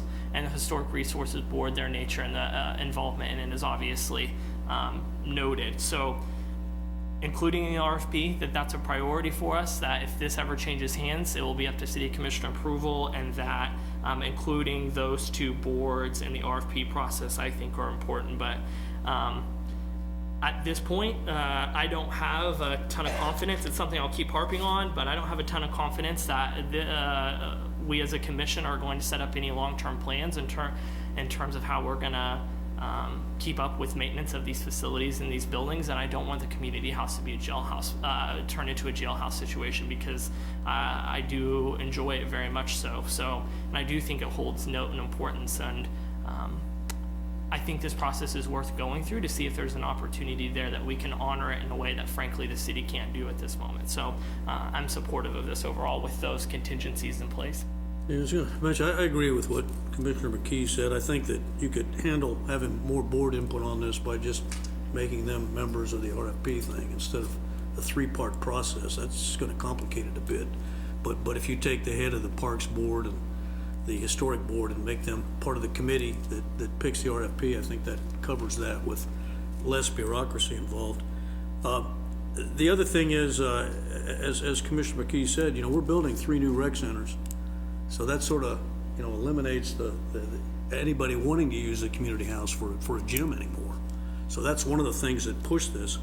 And then lastly, I understand the tax benefit thing. I read a lot about that, but I wouldn't be concerned about that slowing up the RFP process, because the idea is if somebody puts in an RFP and says, I intend to use tax benefits, okay, we approve that, but then the contract is another step. And if they don't get the tax benefits by them, you don't approve the contract. So I'm not concerned about the government being closed right now or that slowing up the process for the RFP. Because clearly, the contract's not going to get let if the guy that wins the RFP falls through on any tax benefits that he wants to have. So I just, discount that for now, because that's something later on. Let's not slow the process. Let's move on with this thing. I do think we need to slow it down a little bit, because there's no point in proposals coming in or being submitted if they're going to be rejected because they didn't know some things or they didn't have access to some information. I am not in a mad rush. We've waited this long. I don't think it's really terribly, waiting a couple of more months is not going to damage any of this any more than it already is. That's my only request, in addition to what was said earlier about keeping the designation the way it is and all of that. Just the timeline, maybe we can move it down a little bit and take into consideration when we are asking for RFPs, that when they're looking at tax credits, all of that is available to them. Well, that's not what I heard. What I'm saying on the tax credits, I think you have to have your request for approval approved before you're going to get anything back from any of these agencies anyway. They've got to know that you've got the support of the city on doing it. So there's no sense delaying the RFP process, because we already have plenty of information in the packet on what the SHPO said about it. If we're going to require them to pursue tax credits and require them to pursue a response from the federal government on their proposed development, we'll need to write that into the RFP, and that'll take more time for us to do that, and that will extend the period of time. Some, I'm just going to speculate, some may not want to go through all the expense necessary to design something and describe it and submit it without knowing where you all stand on the proposal. So it doesn't necessarily speed it up, but you at least may get interest from somebody who's waiting to see if you're agreeable with their approach. Then you can require them to go get those validations from the federal government to move forward with a tax credit project. I think some may sit back, and if we require that, they may have to go hire an engineer, they may have to go hire an architect, they may have to go through a process by which they're spending a lot of money, which may deter them from even applying to see if you all are interested in the concept. So I don't disagree. Linda's right. You do have to go through that process, and you got to work through SHPO to get concurrence from the feds on a concept. But Sorry. Go ahead. So what if somebody was going to pursue that and they have to meet this deadline at the same time? The deadline is really more about how much time it takes them to review it. I mean, you can submit them at any point in time. It just takes that long to get to the feds and get an answer. I just didn't want it to be, if the federal department doesn't obligate or say yes to some of these requirements, what if we agree to something and they can't move forward with it? Yeah, it would be, I mean, if we're all the way down that path, it would be a contingency. If they don't satisfy the contingency, the deal's off and we move on to the next, if there is another next. I mean, the net right now is just casting wide to see what interest there is. If you get interest and you know they're wanting to pursue credits, you can hit the pause button and say, please pursue that.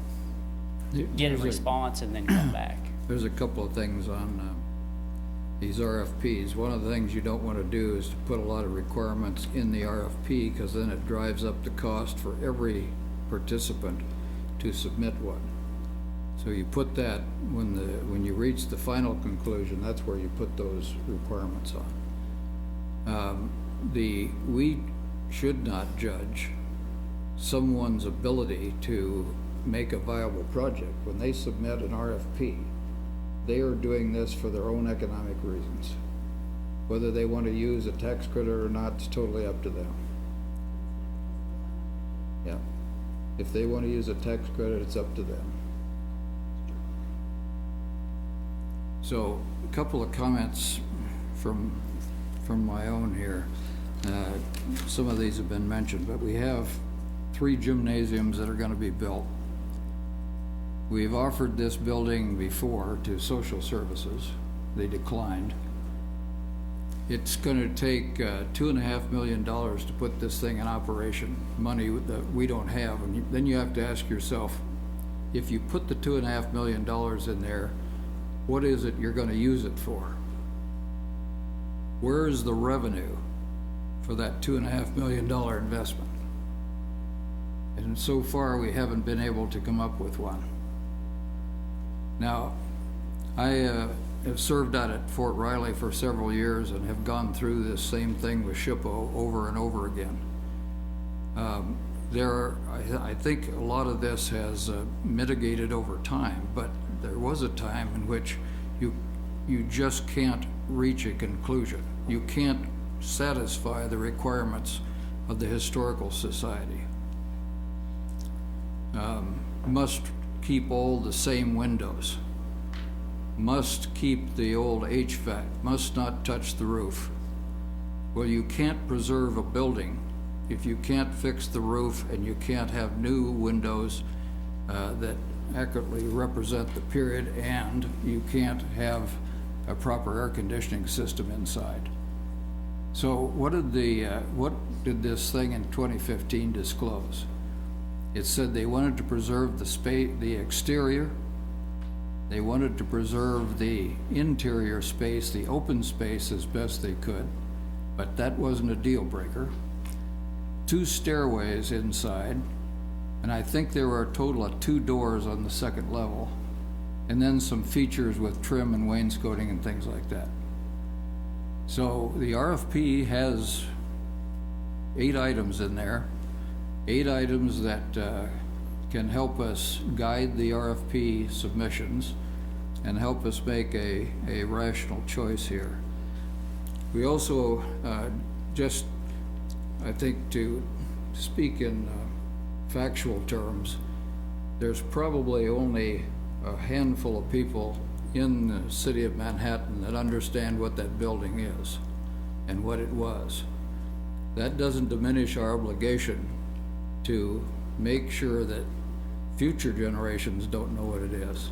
So it's got a sign on it. We've got to do a good job to preserve that, and we've got to make sure the exterior stays there, and we have to make sure that people understand that it is a historic building. And it goes with the rest of the history of our downtown, which helps us in many ways to leverage those historic designations. But we can't just do nothing, because it's just going to get worse. It's already in terrible shape. Elevator, HVAC, windows, it's just getting worse and worse. So this is an opportunity to at least entertain some options. So, Mayor, I would just like to weigh in too. I'd like to proceed with the RFP, but I'd like to make sure we set some more stringent criteria. I would like to know what the proposed use is.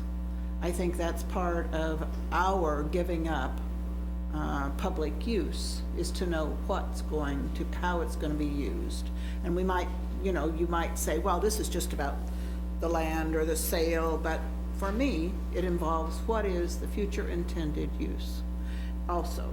And I really want to preserve the historic integrity of the building as best we can. I want to keep the state and national historic designation, and I would like to find a way to ensure that that designation continues beyond someone who buys it now. I also, we don't have a lot of control over tax credits. Obviously, that's a developer issue, and they have the opportunity to apply for those without our concurrence. Let's see. I think I am interested also in the financial viability of the proposer. That's something I'm going to be paying attention to also. And while earlier, when the opportunity, I did not speak to say that I would like to be on the selection committee, but I would. So Wynn volunteered, and I would like to volunteer also, because I feel that strongly about this. The zoning part, as far as I'm concerned, that's strictly the community development and the city's prerogative. The architectural quality of the proposed renovations. So I'm just looking at the list. What I would like to know is if there, from the public, if there are any further criteria that we should be asking for beyond what the city administration is proposing. And there have been some good suggestions, but I don't know that we can lock those things, some of those things in. So I don't, there's nothing that I'm going to push really far, but so that's what I wanted to say. Yeah, I just thought I'd take the opportunity. We've been talking about this list, but I don't believe it was shown on a slide or anything of that nature. So did you put the 8 there? Because we're asking questions that should have been answered already, because, the first thing on that list was proposed use, renovation, and repurposing of the building. So that's going to be clear. It's going to be up front. The financial ability to prosper, or the guy, putting in the proposal, the experience, impact on the community house, its historic status. I mean, if you look at those 8, I think the staff did a great job of making that quite comprehensive and not too constrained. I mean, if you can handle those 8 things, I think that's exactly what I've always viewed, that we should do with the building. And then, of course, as Commissioner Morris mentioned, I do want to be, on the selection committee, because I've been involved in this thing the past 6-7 years trying to get something done on it. So I just don't think, I would say that I do not see a strong enough recommendation about the ongoing state and federal historic status on this list. There's a reference to it, but I don't, doesn't speak strongly enough to that issue. See, that would be something that the selection committee would, of course, emphasize. If you get two things that come in, and one pushes that harder than the other, then clearly, we'd want to lean towards that one. So that's where I see that coming out. And I see that as something that the commission should designate as a criteria for consideration, rather than leaving it up to something 6 months from now, whenever. A lot of what we've attempted to do here is put the onus on the proposer. And they should be in contact with SHPO, and they should know what they're proposing either meets or doesn't meet, or triggers something or doesn't trigger something. Clearly, we'll do our own follow-up, but it's on them. And if they submit something that isn't adequate, we don't select them. I mean, if they're paying attention and they're reading our RFPs and they're watching these meetings, they should have a pretty clear understanding of what's expected of them. If they put in a proposal that doesn't meet your expectations, it's their loss. But we're open to whatever the commission would like to do. If you'd like to see something modified, we can clearly do that too. Well, I just want to speak strongly to the state and federal historic nature. Yeah. In the end of this, when this whole thing is at the final day, I'm one vote. And so by trying to assure that it's a criteria for consideration in the RFP and that the developer must address it, then I think it speaks more in a stronger way to what's expected. The number 4, the impact of the proposal on the community house, its historic status. They will need to identify what they're proposing and how it impacts that status with a very definitive way, in a very definitive way. If they don't address it, then we're all going to assume it's not being maintained. And a commitment. That will be in the agreement. That is a whole nother realm of negotiation and terms that, you know, is multiple pages. And, you know, if Katie wants to jump in here, but I would anticipate we will spend a lot of time, if we even get to a point where we're accepting something, really working through an agreement. The lease agreement that you just considered with the mall, I mean, it's 30, 40 pages long, but there are certain terms in there about what they can and can't do. And I would anticipate state and national historic designations would remain. Okay. Okay. Well, I'd like to have a motion, and perhaps since both Commissioner Butler and Commissioner Morse are going to be on the line for the selection committee, maybe one of the other commissioners can propose. I'll make a motion, but I also want to say about the selection committee, when do those come to us? Can we select the people to be on, who is on that selection committee? I don't know if I'm just kind of in a haze about where we are on the selection committee. In the proposal itself, it mentions who's on that committee. We have members of the Park and Rec Advisory Board, members of the Historic Resources Board, city commissioners, city staff. And who approves all of that? Once we get them on there, does it come back to us to approve it? Mainly, I want to make sure we have some experts in that area as far as the historic relevance and criteria in that. People might know about it, but I'm talking about an expert in that area, so. We have staff members that are sitting in the back of the room that have very good relationships with SHPO. Okay. So if there's any questions by the committee, whether or not something meets our criteria, we will be contacting SHPO.